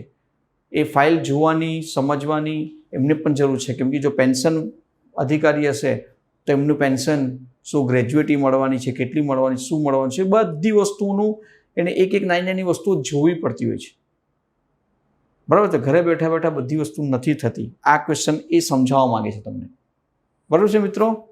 તો ભારત બહાર ગણાતી સેવાઓમાં વર્ગ 1 અને વર્ગ 2ના સરકારી કર્મચારીઓ કેટલા દિવસ કરતાં વધુ કેટલી રજા મંજૂર કરી શકાશે? જો મહાનગરપાલિકામાં એવું તો નથી થતું, પણ વર્ગ અને વર્ગ 2ની વાત કરીએ તો ગુજરાત સરકારમાં અમુક કર્મચારીઓને ભારતની બહારની સેવાઓ મળતી હોય છે. બરાબર છે. તો એ સેવાઓ મુજબ એમની કેટલી રજા, કેટલા દિવસની રજા, જો રજા એટલે સેલેરી તો ચાલુ છે પણ કેટલા દિવસ સુધીની રજા મંજૂર કરી શકાય છે? તો એ મંજૂર થાય છે 2100 દિવસની. યાદ રાખજો, 2100 દિવસ. સવાલ સીધી રીતના પૂછાઈ શકે છે. એ રજા નથી, એ ઓફિશિયલી વર્કથી છે, પણ અહીંના જે વર્કમાં રજા એની બોલાય છે પણ એ એકચ્યુઅલીમાં બીજી જગ્યાએ વર્ક કરે છે. Next question. વેકેશન ખાતું કયા વિભાગ અથવા ખાતાઓના કર્મચારીઓને લાગુ પડે છે? વેકેશન ખાતું કોને લાગુ પડે છે? તો એ લાગુ પડે છે પરિશિષ્ટ 3માં દર્શાવેલ અપવાદોને આધીન જે ખાતા વિભાગોમાં વેકેશન આપવામાં આવતું હોય તે વિભાગની વાત કરે છે. ઓકે, આ એક ખાસ ક્વેશ્ચનો તમે યાદ રાખજો. અમુક ક્વેશ્ચનો એવા હશે કે જે GCSR કેવું છે, આપણે સેવાઓ કરીએ છીએ, મહાનગરપાલિકા કે જે જગ્યાએ નોકરીઓ કરીએ છીએ અને એના દ્વારા આપણને પગાર ભથ્થાથી લઈને તમામ વસ્તુઓ મળતી હોય છે, બરાબર. તો જે એડિશનલ આપણને મળે છે પગારની સિવાય, એ તમામ વસ્તુઓ માટે અહીં બતાવવામાં આવી છે. Okay, next question number 63. Vacation સાથે જોડવામાં આવેલી પ્રાસ રજાઓનો કુલ સમયગાળો શેનાથી વધુ ન હોવો જોઈએ? તો કોનાથી વધુ ન હોવો જોઈએ? સિમ્પલ છે. હેઠળ એક સાથે મળવાપાત્ર પ્રાસ રજાઓના સરવાળા કરતાં જે ટોટલ સરવાળો મળે છે એ સરવાળાથી વધારે એને રજા ન મળી શકે. આ એક કાઉન્ટિંગ બતાવે છે. અને એ કાઉન્ટિંગ કેવું છે? એ કાઉન્ટિંગ અલગ રીતના છે. આ તો ખાલી ક્વેશ્ચન આન્સર તરીકે તમે એને યાદ રાખો, વધારે નહીં. નેક્સ્ટ છે, સરકારી નોકરીમાં પ્રથમ વખતે વ્યક્તિને કયો પગાર આપવામાં આવે છે? સરકારી નોકરીમાં પ્રથમ વખતે વ્યક્તિને કયો પગાર આપવામાં આવે છે? તો કયો પગાર આપવામાં આવે છે? સિમ્પલ છે, જે પગાર આપવામાં આવતો હોય છે ન્યૂનતમ પગાર હોય છે. કોઈ પણ રીતના તમે જુઓ, ઓછામાં ઓછો પગાર કયો હશે? ન્યૂનતમ. આપણે ગુજરાતમાં જે ક્લાસ 3 કે મહાનગરપાલિકામાં જે જોડાય છે તો અમુક ફિક્સ વર્ષો માટેનો હોય છે અને એનો ન્યૂનતમ પગારથી શરૂઆત થાય છે. Okay, next. વ્યક્તિને બાંધ્યા પગારના ધોરણે નિમણૂક આપવાની સત્તા કોને રહે છે? મતલબ ફિક્સ સેલેરીમાં તમને રાખવી હોય તો SMCમાં 3 વર્ષની ફિક્સ સેલેરીમાં તમને રાખવાના છે, તો એ સત્તા કોની પાસે? તો એ સત્તા છે સક્ષમ સત્તાધિકારી પાસે. જે આ રિક્રુટમેન્ટ ડિપાર્ટમેન્ટ સંભાળતું હોય એની પાસે એ સત્તા છે કે એ ફિક્સ પગાર તમને આપી શકે છે અને એ ફિક્સ પગાર એનાઉન્સ હશે એ જ પ્રમાણે. Okay, next. કાયમી, હંગામી કે કાર્યકારી રીતે ઉચ્ચ પદ પર કામ સોંપવામાં આવે ત્યારે કર્મચારીને શું મળતું હોય છે? શું મળતું હોય છે? સિમ્પલ છે, ઉપલી જગ્યાનો પગાર. ઓકે, કામ સોંપવામાં આવે ત્યારે ઉપલી જગ્યાનો એનો પગાર મળતો હોય છે. આ એક ફિક્સ યાદ રાખજો. પછી ક્યારેક ક્યારેક એવું થતું હોય કે કોઈ કર્મચારી ગેરહાજર છે ને એનું કામ તમને આપવામાં આવે છે તો એનોય પગાર તમને મળે છે, પણ 5%થી 10%. એ બી પાછું ફિક્સ છે કે 1-2 દિવસનું પગાર નથી મળતું, પણ તમારે ઓછામાં ઓછા 30 દિવસ અને એનાથી વધારે જો કામ કર્યું હોય એનું તો જ મળે છે, બરાબર છે. આ પણ યાદ રાખશો, આવશે. નવી જગ્યાઓના નેક્સ્ટ છે, નવી જગ્યાઓના પગાર ધોરણમાં જૂની જગ્યાના પગાર સમાન પગારનો તબક્કો હોય તો કર્મચારીને શું મળશે? કર્મચારી નવી જગ્યા અને જૂની જગ્યાનું કમ્પેર કરાવે છે તો શું મળશે? તો જૂની જગ્યાના પગાર સમાન તબક્કો. જૂની જગ્યામાં જે પગાર મળતો હતો, હવે તમને નવી જગ્યાએ ટ્રાન્સફર કર્યું છે તો સેમ સેલેરી અધર્સમાં. જો પ્રમોશન નથી થયું હજી, પણ એક જગ્યાથી તમને બીજી જગ્યાએ ટ્રાન્સફર કરવામાં આવ્યું છે તો પગાર તમારો જૂની જગ્યા પર હતો એ જ મળશે. સપોઝ કે તમે જે પોસ્ટ પર ગયા છો એ પોસ્ટમાં એટલી સેલેરી નથી તો શું થાય છે? એ આ પ્રમાણે કરવામાં આવે છે. નેક્સ્ટ 68. નવી જગ્યાના પગાર ધોરણમાં જૂની જગ્યાના પગાર સમાન તબક્કો ન હોય તો કર્મચારીને શું મળશે? જો આ પ્રોબ્લેમ થાય કે જૂની જગ્યાથી ટ્રાન્સફર થઈને એક નવી જગ્યાએ ટ્રાન્સફર થયું અને પગારમાં નથી એ પ્રમાણે બનતું તો એને મળે છે બંને પગારની રકમ વચ્ચેનો તફાવત અંગત પગાર તરીકે મળશે.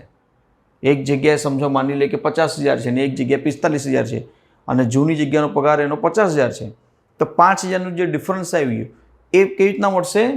અંગત પગાર તરીકે એમને મળવાપાત્ર છે. આ યાદ રાખજો. નેક્સ્ટ. એક જ જગ્યાના જો 3 કન્ટિન્યુ 2 થી 3 ક્વેશ્ચનો એક સમાન તમને ક્વેશ્ચન દેખાશે પણ એના આન્સરોમાં ફરક છે. આ જ વસ્તુ GCSRમાં તમને શીખવા મળે છે. એક જગ્યાના ઉપલા પગાર ધોરણમાં નિમણૂક થયેલ કર્મચારી, સરકારી કર્મચારી પ્રારંભિક પગાર શેનાથી ઓછો નક્કી કરી શકાશે નહીં? તો શેનાથી ઓછો કરી શકાશે નહીં? તો સિમ્પલ છે, છેલ્લા મળતા મૂળ પગાર, અંગત પગાર અથવા નિયમ મુજબ ગણાતા પગારથી શું કે ઓછો નક્કી કરાશે નહીં. એનો ફિક્સ જે પગાર છે એનાથી તમે ઓછું તો નહીં જ આપી શકશો, એનાથી વધારે હશે ઓકે, બટ ઓછું નહીં થશે. ઓકે. નેક્સ્ટ, એક જ જગ્યાના ઉપલા પગાર ધોરણમાં નિમણૂક થતા કર્મચારી કયા ગ્રેડમાં કરવામાં આવે તો ગણવામાં આવશે? કયા ગ્રેડમાં કરવામાં આવશે? તો ઉચ્ચ પગાર ધોરણમાં, એટલે સિનિયર ગ્રેડમાં. જ્યારે તમે પ્રમોશન થાય છે તો તમને ત્યારે એક ક્લર્કથી તમે સિનિયર ઓફિસર બનો છો ત્યારે જૂનો પગાર નથી ગણવામાં આવતો, પણ કેવું આવે છે કે નવો પગાર ગણાય છે ને એ નવો પગાર કેવું છે, એનું પે સ્કેલ હશે, એ પે સ્કેલ પ્રમાણે તમને કાઉન્ટિંગ થશે. હવે બરાબર છે, તમે સમજો કે મહાનગરપાલિકામાં 3 વર્ષ માટે ફિક્સ પગારમાં છે, 4થું વર્ષ શરૂ થયું તો એટલે તમારું પે સ્કેલ શરૂ થશે. હવે તમારે પે સ્કેલ પ્રમાણે જ સેલેરી આપવામાં આવશે, ના કે જૂના પ્રમાણે કે તમને હતું 16,500 કે 800 એ સેલેરી પ્રમાણે તમને 5,000 વધારીને આપી દીધું, એવું નથી થવાનું. બરાબર છે, આ ક્વેશ્ચન એ બતાવવા માંગે છે. બહારની જગ્યા પરથી પરત આવનાર કર્મચારીને ઉચ્ચ બહારની જગ્યા પર બઢતી મળી હોય તો પગાર શેના આધારે નક્કી થાય છે? ઉચ્ચ ધોરણમાંથી જ્યારે વ્યક્તિ આવે છે, ઉચ્ચ બહારની જગ્યા પર બઢતી મળ્યા બાદ મળવાપાત્ર પગારના આધારે. હવે ઊંચા ધોરણથી પગારમાંથી આવે છે અને જે પોસ્ટમાં છે એ પોસ્ટનો પગાર એનાથી નીચે લેવલ છે, તો એ તમને કહેવા માગે છે બઢતી મળ્યા બાદ મળતા પગારના આધારે. મળતા પગારના આધારે એને આપવામાં આવશે, ના કે કોઈ ચેન્જીસ થશે. બરાબર છે, એટલે સવાલો તમને કન્ટિન્યુ એ જ વસ્તુ જોવા મળે છે. Promotion, transfer, promotion, transfer. Promotion થાય છે તો બઢતીનો પગાર મળે છે, અને એક વિભાગમાંથી બીજા વિભાગમાં થાય છે અને ટ્રાન્સફર મળે છે, તો એક સરખો પગાર ધોરણ લેવલ ચાલે છે. આ યાદ રાખજો. જો બહારની એક જગ્યા પરથી બીજી બહારની જગ્યા પર નિમણૂક થતાં જે નક્કી થયેલ પગાર નવી જગ્યાના પગાર કરતાં ઓછો હોય તો તફાવત કેવી રીતના મળશે? સિમ્પલ છે, હમણાં જ જોયું આપણે. બહારની જગ્યા એટલે બીજી પોસ્ટમાંથી બીજી જગ્યાએ ટ્રાન્સફર થયું, તો સિમ્પલ અંગત પગાર તરીકે મેં તમને આગળ કીધું કે જો ડિફરન્સ મળે છે તો શું મળશે? અંગત પગાર તરીકે મળશે. જો આ બધા ક્વેશ્ચનો કેવા છે, આફ્ટર જોબ, તમારે જ્યારે જોબ ચાલુ થશે ત્યારે આ બધી જ વસ્તુઓ તમારે સમજવી પડશે. કેમ કે તમે પરમાનન્ટ થશો અને ત્યારે તમારો પગારથી જ બધી વસ્તુ જોવા મળે છે. એટલે તમે પગારમાં તો જેટલો ખ્યાલ રાખશો તો આ બધી વસ્તુ સિચ્યુએશનમાં ઊભી થશે અને આ તમને સમય પર આવશે. એક વિભાગમાંથી બીજા વિભાગમાં ગયા, તમારું પ્રમોશન નથી થયું પણ તમે ટ્રાન્સફર થયું છે, તો પગાર બહારની જગ્યામાંથી એક બીજી બહારની જગ્યામાં નીકળી ગયા તો પગાર એને જ મળે છે. કેમ મળે છે? એ તમને આ તમામ વસ્તુ GCSRમાં જ મળશે, બીજે કોઈ જગ્યા નથી મળવાનું. કોઈ સાહેબ તમને સમજાવશે પણ તમને ન સમજ પડે તો GCSR વાંચી લો, ક્લિયર થઈ જશે. ઓકે. નેક્સ્ટ ક્વેશ્ચન, પોતાની વિનંતીથી નવી જગ્યા પર નિમણૂક પામેલ સરકારી કર્મચારી ઓછી પગારવાળી જગ્યાઓએ પણ શું કરી શકાશે? તો ઓછી પગારવાળી જગ્યાઓમાં પણ એની નિમણૂક અથવા બદલી સ્વીકારી શકાય છે પોતાની મરજીથી.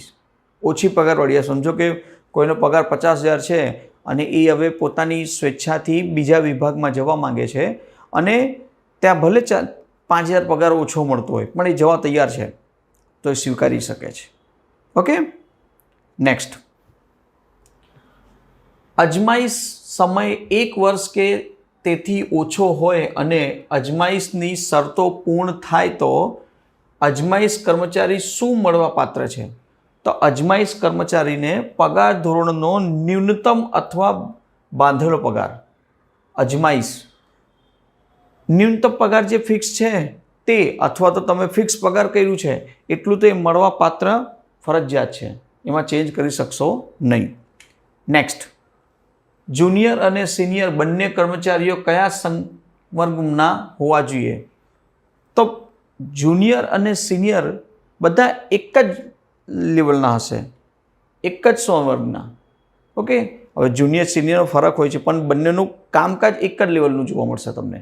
ઓકે, નેક્સ્ટ, સિનિયર કર્મચારીનો પગાર વધારવાનો લાભ કયા કિસ્સામાં મળતો નથી? કયા કિસ્સામાં મળતો નથી? તો જો પહેલાં તો તમારી સામે છે, બધા જ આવશે. સામાન્ય નિયમો હેઠળ પગાર બાંધણીના કારણો, આગોતર ઇન્ક્રીમેન્ટના કારણે, અન્ય કારણોસર જુનિયરનો પગાર વધુ હોય ત્યારે, એટલે ઉપરોક્ત તમામ, આ તમામે તમામ આન્સર ધ્યાન રાખજો સિનિયર માટે. ઓકે, નેક્સ્ટ, સિનિયર સરકારી કર્મચારીનો પગાર ફરીથી નક્કી કર્યા પછી પહેલાં ઇન્ક્રીમેન્ટ ક્યારે મળે છે? ઇન્ક્રીમેન્ટ લખાઈ ગયું છે, ઇન્ક્રીમેન્ટ છે. તો પહેલાં ઇન્ક્રીમેન્ટ ક્યારે મળે છે? તો સિમ્પલ છે, ઇન્ક્રીમેન્ટ માટે જરૂરી ઇન્ક્રીમેન્ટ પાત્ર સેવા પૂર્ણ થઈ હોય પછી. હવે એ સમય હોવો જોઈએ એ ટાઈપનો કે એનો એ સમયગાળો પસાર થઈ ગયો છે તો જ એને ઇન્ક્રીમેન્ટ મળે છે. એમને એમ ઇન્ક્રીમેન્ટ મળતું નથી. એ પણ તમારે નિયમોમાં આવશે. જે રીતના 8મું પગાર પંચ લાગુ થઈ ગયું અને હજી મહાનગરપાલિકાએ લાગુ નથી કર્યું તો એનું ઇન્ક્રીમેન્ટ એક સાથે મળશે. તમે ઓલરેડી જોડાઈ ગયા છો પણ તમને ઇન્ક્રીમેન્ટ હજી મળ્યું નથી. તો જે દિવસે પસાર થયું છે એ દિવસથી દેશમાં લાગુ થયું એ દિવસથી લઈને બધું એકસાથે ઇન્ક્રીમેન્ટ મળશે.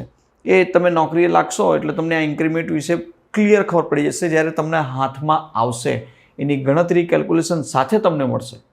ઓકે, એટલે આ પગારવાળું જેટલું આપણે જાણીએ છીએ કે જીસીએસઆરમાં પગાર પૂછાય છે પણ પગાર એટલું આસાન બી નથી, કેમ કે પગારના મળવાના તબક્કાઓ બહુ બધા અલગ અલગ છે.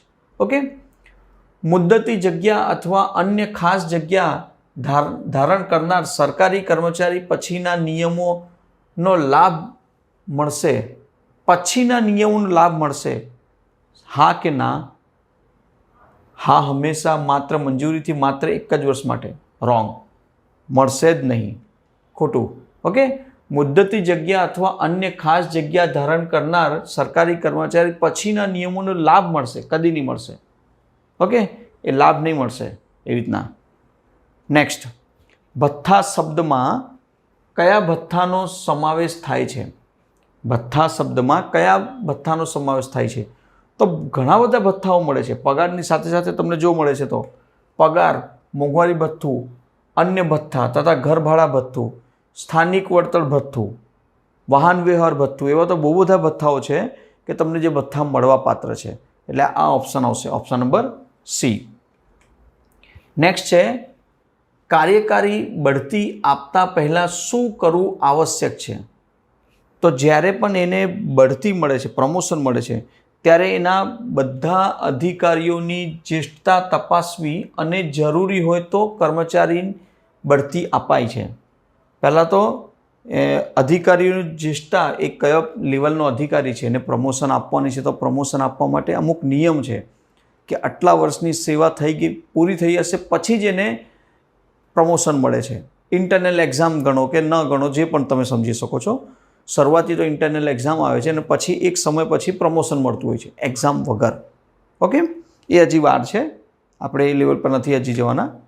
ઓકે, નેક્સ્ટ, પગાર ધોરણમાં ફેરફાર થાય તો સામાન્ય રીતે પગાર કેવી રીતે નક્કી થાય છે? પગાર ધોરણમાં ફેરફાર થાય છે તો કઈ રીતના ગણાશે?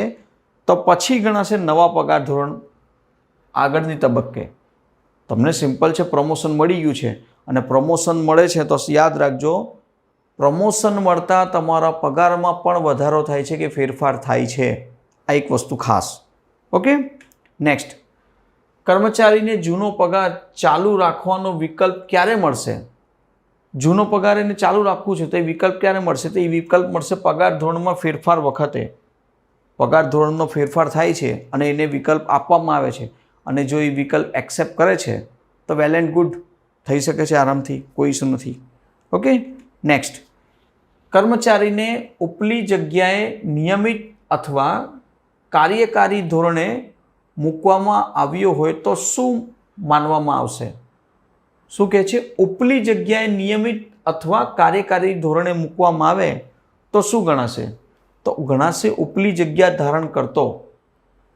ઉપલી જગ્યાઓ મૂકવામાં આવ્યું છે એટલે એનો ઇનડાયરેક્ટલી કહી શકીએ કે પ્રમોશન થયું છે કે કોઈ રીતના મૂકવામાં આવ્યું છે તો ઉપલી જગ્યાના ધારા ધોરણો પ્રમાણે જ એને બધું મળે છે.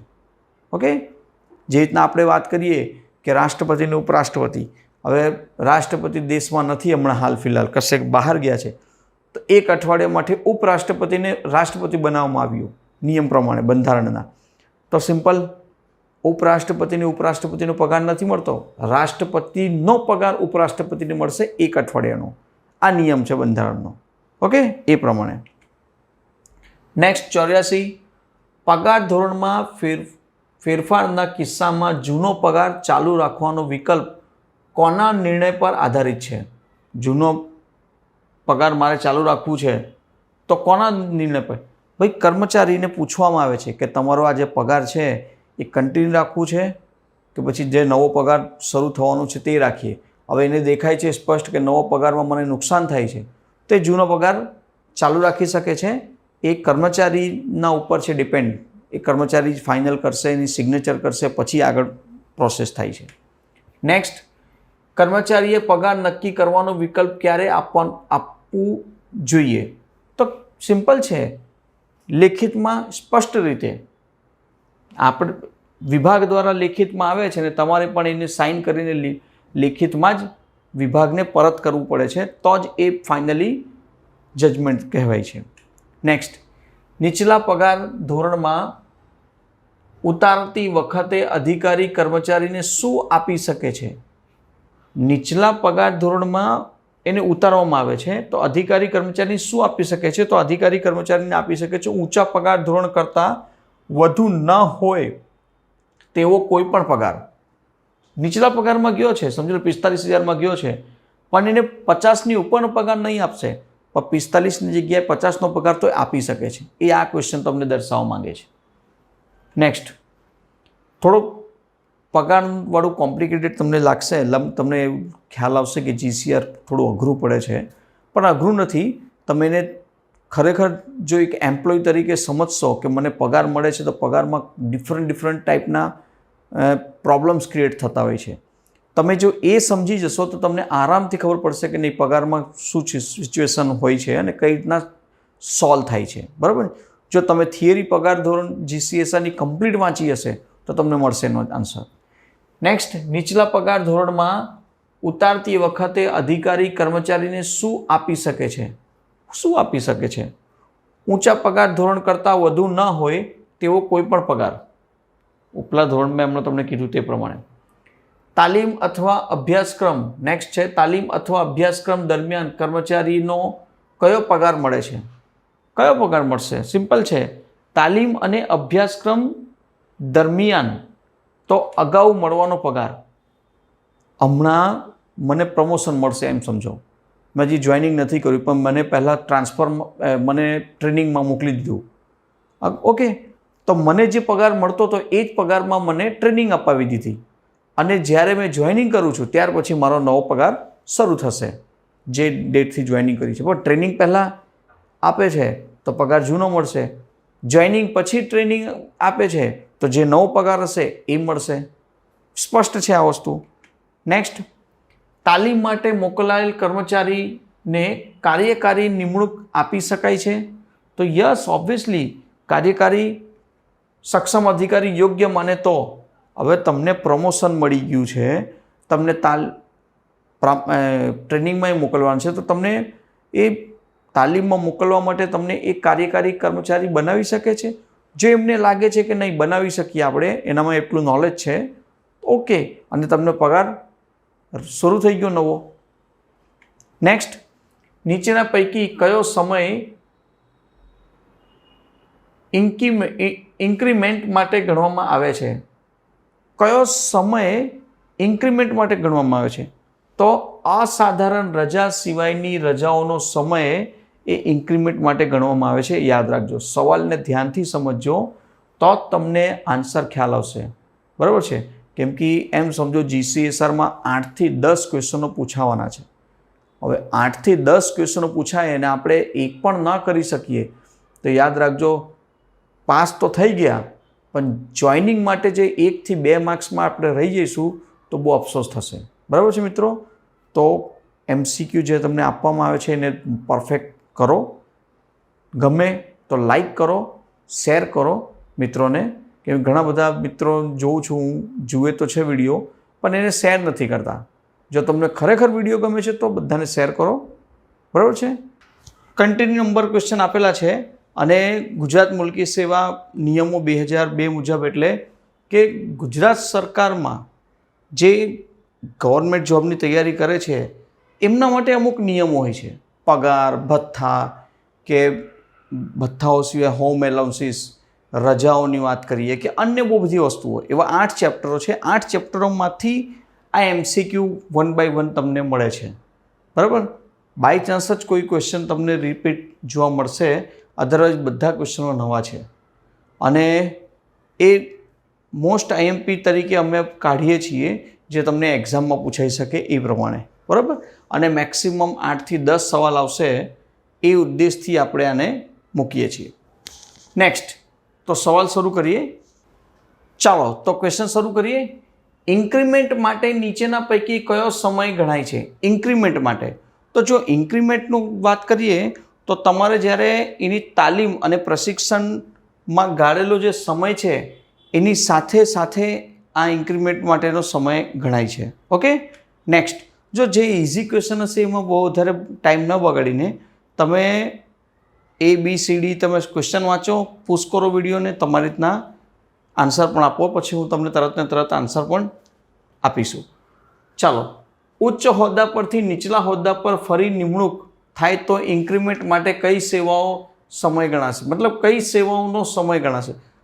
સિમ્પલ છે. ઉચ્ચ હોદ્દા પરથી નીચલી હોદ્દા પર આવી ગયો તો ઉચ્ચ હોદ્દા પરથી કાર્યકારી સેવાઓનો સમય, ઉચ્ચ હોદ્દાઓ પરની કાર્યકારી હોદ્દાઓનો સમય ગણવામાં આવશે. ખાસ યાદ રાખજો.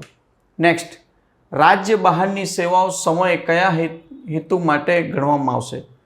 કયા હેતુ માટે ગણવામાં આવશે? રાજ્ય બહારની સેવાઓની વાત થાય છે તો ઇન્ક્રીમેન્ટ માટે. જો આ એક જે સબ્જેક્ટ છે, પહેલાં તો તમને કહી દઉં, આ એક સબ્જેક્ટ ગુજરાત સરકારના કર્મચારીઓ માટે છે. અને ગુજરાત સરકારના કર્મચારીઓ એટલે કે એમાં મહાનગરપાલિકા પણ આવી જાય છે. ભલે સુરત મહાનગરપાલિકા છે, એમને આખા ગુજરાતમાં નથી ફરવાનું થતું, પરંતુ જે ગુજરાત મુલકી સેવા નિયમો 2002 છે એ સમગ્ર ગુજરાત સરકારના કર્મચારીઓ માટે છે. એટલા માટે તમને આમાં ગુજરાત સરકારનું થોડુંકની વધારે જોવા મળશે. ઓકે, નેક્સ્ટ જોઈએ. કાર્યકારી બઢતીનો સમય ક્યારે ઇન્ક્રીમેન્ટ માટે ગણાશે નહીં? ક્યારે ઇન્ક્રીમેન્ટ માટે ગણાશે નહીં? તો એના માટેનો સમય ફિક્સ છે કે કાર્યકારી સમય નિયમિત ન થયો હોય ત્યારે.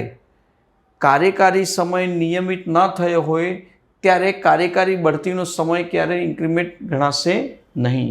ઓકે, નેક્સ્ટ, સ્થગિત ઇન્ક્રીમેન્ટ કેટલા સમય સ્તરે આપવામાં આવશે? ઇન્ક્રીમેન્ટ કેટલા સમય અંતરે આપવામાં આવશે? તો જો એના માટેનો ફિક્સ ટાઈમ પહેલેથી ફિક્સ છે, જે 2 વર્ષ માટે છે. દર 2 વર્ષે ઇન્ક્રીમેન્ટનું દર 2 વર્ષ માટેની સિસ્ટમ છે. નેક્સ્ટ, સ્થગિત ઇન્ક્રીમેન્ટ પગાર તરીકે કયા હેતુ માટે ગણાશે નહીં? કયા હેતુ માટે નહીં ગણાશે?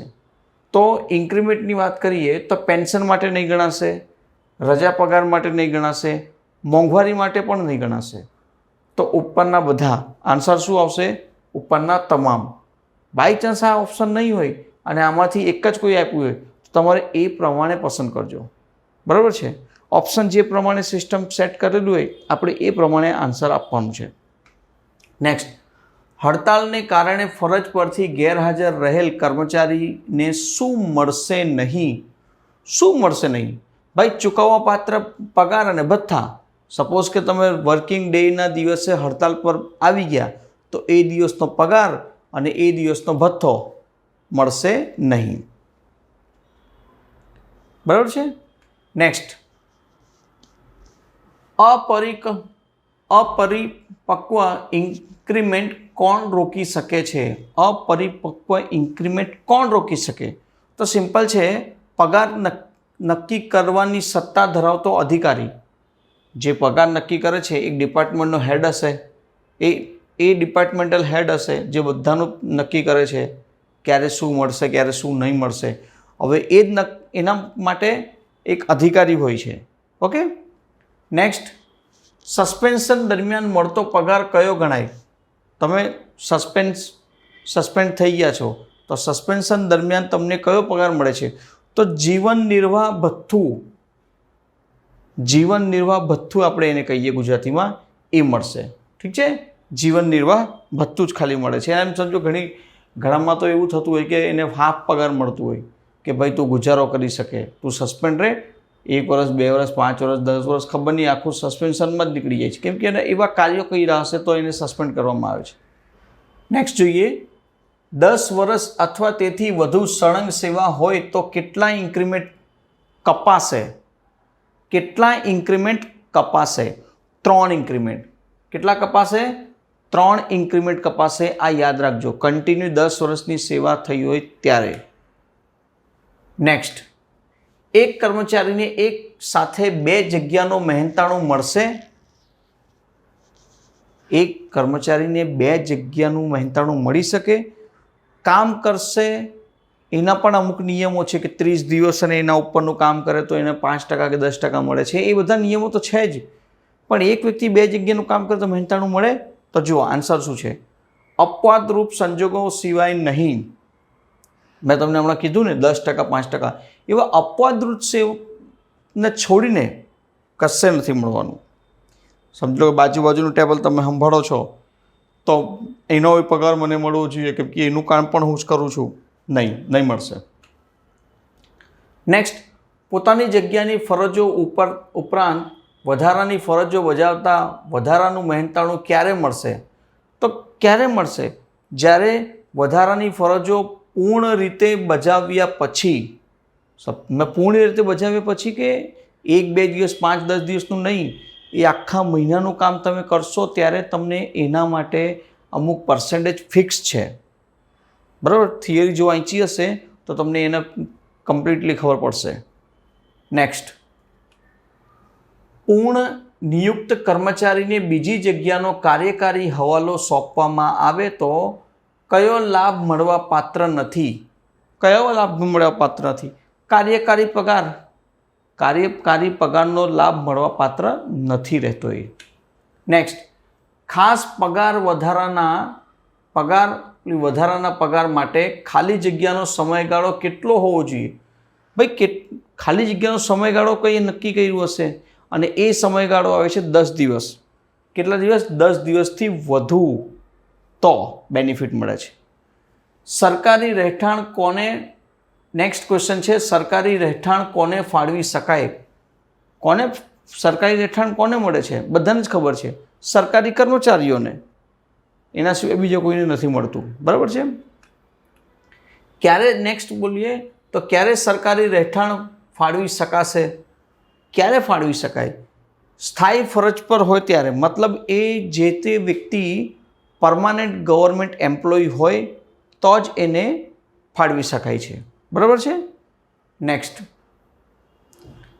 કયા સંજોગોમાં સ્થાયી રહેઠાણ આપી શકાય? કયા સંજોગોમાં સ્થાયી રહેઠાણ આપી શકાય છે? તો ખાસ પરિસ્થિતિમાં સ્થાયી રહેઠાણ આપી શકાશે. ઓકે. નેક્સ્ટ, રહેઠાણના આવાસ માટે ભાડું કોણ નક્કી કરે છે? રહેઠાણના આવાસ માટે ભાડું કોણ નક્કી કરે? તો ભાઈ કર્મચારી જાતે નક્કી કરશે? નહીં, એ નક્કી કરશે સરકાર. એ સરકાર નક્કી કરે છે કે કેવી રીતના રહેશે. નેક્સ્ટ, એક જ આવાસમાં બીજી સરકારી કર્મચારી સાથે રહે તો ભોગવટો કોના નામે ગણાશે? ભાઈ સિમ્પલ છે, ફાળવણી ધરાવનાર કર્મચારી. સપોઝ કે એ અને બી બંને વ્યક્તિઓ છે, એને ફાળવામાં આવેલું છે એક ક્વાર્ટર્સ રહેવા માટે ઘર, અને બી પણ એની સાથે રહે છે. તો ક્વાર્ટર્સ કોના નામ પરનું છે? એના નામ પરનું. તો જેને ફાળવવામાં આવેલું છે એ કર્મચારી માટે આવશે આન્સર. બરાબર છે. બી તો એની સાથે રહે છે. નેક્સ્ટ, રહેઠાણને કચેરી તરીકે વાપરી શકાય? રહેઠાણ જે જગ્યા છે જ્યાં તમને રહેવા માટે મળ્યું છે, તમે એને કચેરી તરીકે કે ઓફિસ તરીકે વાપરી શકો? વાપરી શકો, બટ એના માટે તમારે પરમિશન લેવી જરૂરી છે. તમને જો મંજૂરી મળી જશે તો જ તમે એને વાપરી શકો છો, અથવા તો મંજૂરી તરીકે એને મંજૂરી વગર તમે વાપરી શકશો નહીં. કોઈ સંજોગો તમે બીમાર થઈ ગયા છો અને 10 દિવસ નહીં આવી શકશો, કે ફ્રેક્ચર થઈ ગયું, એક્સિડન્ટ થઈ ગયું, તમે ઓફ જગ્યા ઘરે છો, તમને જે અલોટ કરેલું છે એ ઘરમાં છો, તો એ સંજોગોમાં આપે છે ને ફાઇલની બધી વસ્તુ ત્યાં પહોંચે છે, સાઇન કરવા ત્યાં આવી શકે છે, એને ઓફિસ તરીકે તમે વાપરી શકશો વિથ પરમિશન. નેક્સ્ટ, રહેઠાણની સૌથી નાની કક્ષા કઈ? રહેઠાણની સૌથી નાની કક્ષા છે A, B, C, D, E, એ રીતના બહુ મોટી શૃંખલા છે. જો થિયરી તમે વાંચો ને તો એની શૃંખલા એક તમને ખબર પડશે કે કયા કોને કયા પ્રમાણની ઘર મળે છે, કેટલા સેલરી પ્રમાણેનું કયું ઘર ટાઈપનું મળે છે. તો સૌથી નાની કઈ આવશે? A થી શરૂ થઈને ઉપર જાય છે. નેક્સ્ટ, ગાંધીનગરમાં 20,000 અને તેથી વધુ પગારવાળાને કયો આવાસ મળે છે? ગાંધીનગર જેવા નગરમાં 20,000 અને તેથી વધુ પગારવાળા કયો આવાસ મળે છે? તો સચિવાલય શ્રીઓના બંગલા. સચિવાલય શ્રીઓના બંગલા. જો 2002ની સાલ પ્રમાણેની ચર્ચા થાય છે. આજે 20,000નો પગાર નહીં હશે, પણ જ્યારે આ સચિવાલય શ્રીઓના બંગલા જ્યારે મળે છે તો એનું સેલરી પણ લાખ રૂપિયાની ઉપર હશે. બરાબર છે? આ 2002ની મુલકી સેવા પ્રમાણે કન્ટિન્યુ તમને બતાવવામાં આવે છે. નેક્સ્ટ છે, સરકારી કર્મચારી પાસે કયા ભાડાની વસૂલાત થાય છે? કયા પ્રમાણેની ભાડાની વસૂલાત થાય છે? તો અધિકૃત ભોગવટનું ભાડું. ઓકે. નેક્સ્ટ, ભાડામુક્ત આવાસનું ભાડું ઘટાડવાની સત્તા કોને છે? ભાડામુક્ત આવાસનું ભાડું ઘટાડવાની સત્તા કોની પાસે છે? તો સિમ્પલ છે, ખાસ હુકમ દ્વારા સરકારને એક ખાસ ઓર્ડર આપે અને એના દ્વારા સરકારને જ આ હક છે, બીજા કોઈને નથી. બરાબર છે? કેમ કે આ સરકાર દ્વારા બધું લખાણ છે, સરકાર દ્વારા નક્કી કરે છે. કોઈ આમ કર્મચારી આને ચેન્જ કરી શકશે નહીં. નેક્સ્ટ, ભાડામુક્ત રહેઠાણમાં રહેનાર કર્મચારી રાજીનામું આપે તો શું કરવું પડે? બરાબર, સિમ્પલ છે. રાજીનામું આપી દીધું એટલે પતી ગયું બધું. શું થાય છે? સરકારી બાકી ભાડું ચૂકવવું પડે અને સરકારી ક્વાર્ટર્સ ખાલી કરવું પડે. સિમ્પલ છે. ભાડામુક્ત આવાસ ન મળ્યો હોય તો કર્મચારી શું મળી શકશે? ભાઈ, ભાડામુક્ત આવાસ ન મળે તો એને હોમ એલાઉન્સીસ મળે છે. એમ સમજો કે વિશેષ ભથ્થાનો દર મળશે. એનો ભથ્થાનો દર બધાને ફિક્સ હશે. તમે જ્યારે સરકારી નોકરીમાં જશો એટલે તમને એના વિશે એકદમ સચોટ ડિટેલ્સમાં બતાવવામાં આવશે અને તમારા સેલેરી સ્લિપમાં લખાઈને પણ આવશે. એટલે કહેવાની કોઈ જરૂરત જ નથી કોઈને કે આમાં કેવી રીતના સિસ્ટમ હોય છે. ઓકે. નેક્સ્ટ, ભાડાની માફી માટે ભાડાના માફી માટે અંતિમ નિર્ણય કોણ કરશે?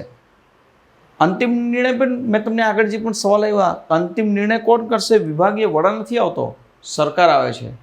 આનું કામકાજ પણ સરકાર જ કરે છે. ફાઇનલ જજમેન્ટ જે આવી ગયું તે ફાઇનલ. એર કન્ડિશન અને વીજ સંચાલિત વોટર હીટરનું ભાડું કેટલા દરે લેવામાં આવે છે? એર કન્ડિશન કે ફ્રીજ ગણો કે વીજ સંચાલિત વોટર હીટર કે હીટર, આ બધાનું કેટલા ટકા પર દર પર લેવામાં આવે છે? ચાર્જ, તમારી પાસે લાઇટ બિલ લેવામાં આવે છે એ છે 20%. ફિક્સ યાદ રાખજો કે 20% છે. બાગની જાળવણીના ખર્ચમાં શું સામેલ છે? તમે જે જગ્યાએ રહો છો એ જગ્યા પર ગાર્ડન બનાવવામાં આવતું હોય છે, ગાર્ડન હોય છે, તો એમાં ખર્ચમાં શું સામેલ થયેલ છે? ઝાડો તથા વનસ્પતિની દેખરેખનો ખર્ચ. તમારે ત્યાં ગાર્ડનિંગ બનાવવાનો ખર્ચ નથી લેતા, બટ ઝાડ અને વનસ્પતિનો દેખરેખ માટેનો જે ખર્ચ હશે, સમજો કે માળી હોય કે એનો મેનેજમેન્ટનો જે ખર્ચો થતો ને એ જ વસૂલવામાં આવે તમારી પાસે. નેક્સ્ટ જોઈએ, સરકારી રહેઠાણો માટે અપાતી વખતે સામાન્ય રીતે શું વસૂલ કરવામાં આવશે? સરકારી રહેઠાણોને ભાડે આપતી વખતે સામાન્ય રીતે શું વસૂલ કરવામાં આવશે? તો સામાન્ય રીતે વર્તમાન દરે સંપૂર્ણ માસિક ભાડું એકદમ નોમિનલ ભાડું હશે, એ તમને ભાડું વસૂલ કરવામાં આવશે. તો આ હતા આપણા 30 MCQ, અને આઈ હોપ તમે વ્યવસ્થિત આ બધા MCQ લખતા હશો અથવા તો તમે વારંવાર જોતા હશો, બરાબર છે. અને જ્યારે પણ તમે સપોઝ કે કામ કરતા હો કોઈ પણ અને તમે ફ્રી છો તો જોવાના છો, બટ ઘણી બધી મહિલાઓ ફિમેલ્સ જે ઘરમાં કામ કરતી હોય અને ટાઈમ નથી હોતું, તો તમે કામ કરતાં કરતાં વિડીયો ચાલુ કરી દો અને જોવાનું ચાલુ રાખો. તો રિપીટ વારંવાર જોશો તો તમને યાદ રહેશે અને જલ્દી એનું રિવિઝન પણ તમે વારંવાર કરશો. સરકારી રહેઠાણ માટે ભાડાપત્ર અથવા પેટા કરાર કોની સાથે કરવો પડે છે? કોની સાથે કરવો પડે? તો ગુજરાતના રાજ્યપાલ સાથે. શું કહેવા માગે છે કે સરકારી રહેઠાણ માટે ભાડાપત્ર અથવા પેટા કરાર કોની સાથે કરવું પડે? તો ગુજરાતના રાજ્યપાલ સાથે કરવાનું હોય છે. ઓકે, કેમ કે આ તમને આ GCSRમાં જે 8 ચેપ્ટરો છે એ 8 ચેપ્ટરોમાંનો એક પાર્ટ છે આ. નેક્સ્ટ, પ્રતિનિયુક્તિ પર મોકલવામાં આવેલ સરકારી કર્મચારી પાસેથી સરકારી રહેઠાણનું શું વસૂલ કરવામાં આવે છે? તો શું વસૂલ કરવામાં આવે છે? આર્થિક ભાડું. એક નોમિનલ નામ ચાર્જ પ્રમાણે ભાડું આપણે વસૂલ કરી શકીએ છીએ, આર્થિક ભાડું આવે છે. નેક્સ્ટ, મુસાફરી ભથ્થાના મુખ્ય પ્રકાર કેટલા છે? તમને જો MCQ ટાઈપ સમજવું હોય તો કંઈ ન કરો, વિડીયોને પોસ્ટ કરો, ક્વેશ્ચન વાંચો અને તમારા હિસાબે આન્સર બોલો. એ સાચું થઈ જાય તો કોમેન્ટમાં એને લખો, બરાબર? એટલે કોમેન્ટમાં આન્સર આપશો તમે. મુસાફરી ભથ્થાના મુખ્ય પ્રકાર કેટલા છે? તો મુસાફરી ભથ્થાના મુખ્ય પ્રકાર 4 છે, બરાબર છે. કયા છે? કામની મુસાફરી ભથ્થું, વાહન ભથ્થું, માઇલેજ ભથ્થું અને દૈનિક ભથ્થું. એમ 4 પ્રકારના ભથ્થાઓ જોવા મળશે, બરાબર? આ યાદ રાખજો, 4 પ્રકારના ભથ્થાઓ છે. નેક્સ્ટ, નીચેનામાંથી કયું મુસાફરી ભથ્થાનો પ્રકાર નથી? મેં તમને નામ આપ્યું તો ઘર ભાડું ભથ્થું એ મુસાફરી ભથ્થામાં નથી ગણાતું, એના સિવાય બાકીના બધા મુસાફરી ભથ્થા છે. તો ઓપ્શન નંબર C નથી. નેક્સ્ટ, પગારમાં અસરથી વધતી ઘટતી પગારમાં સુધારો કરવામાં આવે ત્યારે મુસાફરી ભથ્થાનો નિયમમાં કયા આધારે કરવામાં આવશે? હવે પગારના અસરથી તમને કહું કે પગારમાં જે પણ પ્રકારનો ઉપર નીચે થશે તો તમારા અન્ય ભથ્થાઓમાં પણ પ્રોબ્લેમ થશે, પ્લસ માઇનસ થાય છે, કેમ કે બધી વસ્તુઓ પગારથી જ નિર્ભર છે. તો એના માટે આવશે બંને તારીખો વચ્ચેના સમયગાળા દરમિયાન જે સ્પષ્ટ થાય ત્યાં સુધીનું એનું કમ્પ્લીટ ભથ્થાઓ પણ એડ થાય છે પગારની સાથે સાથે. નેક્સ્ટ, એક પદ પરથી બીજા પદ પર ટ્રાન્સફર થતાં કર્મચારી માટે કઈ કક્ષા અથવા પગાર શ્રેણી ગણાશે? તો એક પદમાંથી બીજા પદમાં જ્યારે ટ્રાન્સફર થાય છે તો સિમ્પલ છે કે નવા પદમાં ગયો છે અને ઉપર પદમાં ગયો છે તો એની નવી પગાર શૈલી જશે. પણ એક જ પોસ્ટમાંથી એક વિભાગમાંથી બીજા વિભાગમાં જાય છે ને પ્રમોશન નથી થયું તો સિમ્પલ વસ્તુ આવશે. તો જો નવી કક્ષા અથવા પગાર શ્રેણી, નવી કક્ષા અથવા પગાર શ્રેણી. નેક્સ્ટ, કાયમી મુસાફરી ભથ્થાના બદલે મુસાફરી ભથ્થું કયા આધારે આપી શકાય? કાયમી મુસાફરી ભથ્થાના બદલે મુસાફરી ભથ્થું કયા આધારે આપણે આપી શકીએ છીએ? તો સિમ્પલ છે એને દૈનિક ભથ્થા અથવા માઇલેજ ભથ્થા આધારે આપી શકીએ છીએ. આ એક યાદ રાખજો. નેક્સ્ટ, કાયમી મુસાફરી ભથ્થા ઉપરાંત મુસાફરી ભથ્થું ક્યારે મેળવી શકાશે? કાયમી મુસાફરી ભથ્થા ઉપરાંત મુસાફરી ભથ્થું ક્યારે મેળવી શકાશે? તો સિમ્પલ છે, નિયમ મુજબ ન્યૂનતમ દિવસોથી વધુ પ્રવાસ કર્યું હોય ત્યારે, ન્યૂનતમ દિવસોથી વધુ પ્રવાસ કર્યું હોય ત્યારે જ એ વસ્તુ મળે છે. તમે જો ભથ્થાને મુસાફરી ભથ્થું આખું ચેપ્ટર વાંચ્યું હશે તો તમને ખ્યાલ આવશે કે એ વસ્તુ ક્યારે ને કેવી રીતના મળે છે. નેક્સ્ટ વાત કરીએ, પ્રાસંગિક રજાઓના દિવસોમાં કાયમી મુસાફરી ભથ્થું મળે છે, બરાબર છે? તો શું કહેવા માંગે છે કે પ્રાસંગિક રજાના દિવસોમાં કાયમી મુસાફરી ભથ્થું મળે છે? હા કે નાની વાત કરે છે. તો તમારી સામે છે ઓપ્શન. આવું કોઈ ઓપ્શન નથી. ના, કોઈ ભથ્થું મળતું નથી. કોઈ ભથ્થું નથી મળતું. આ રીતના તો બધાને જો ભથ્થું મળતું જશે તો નુકસાન થઈ જશે સરકારને.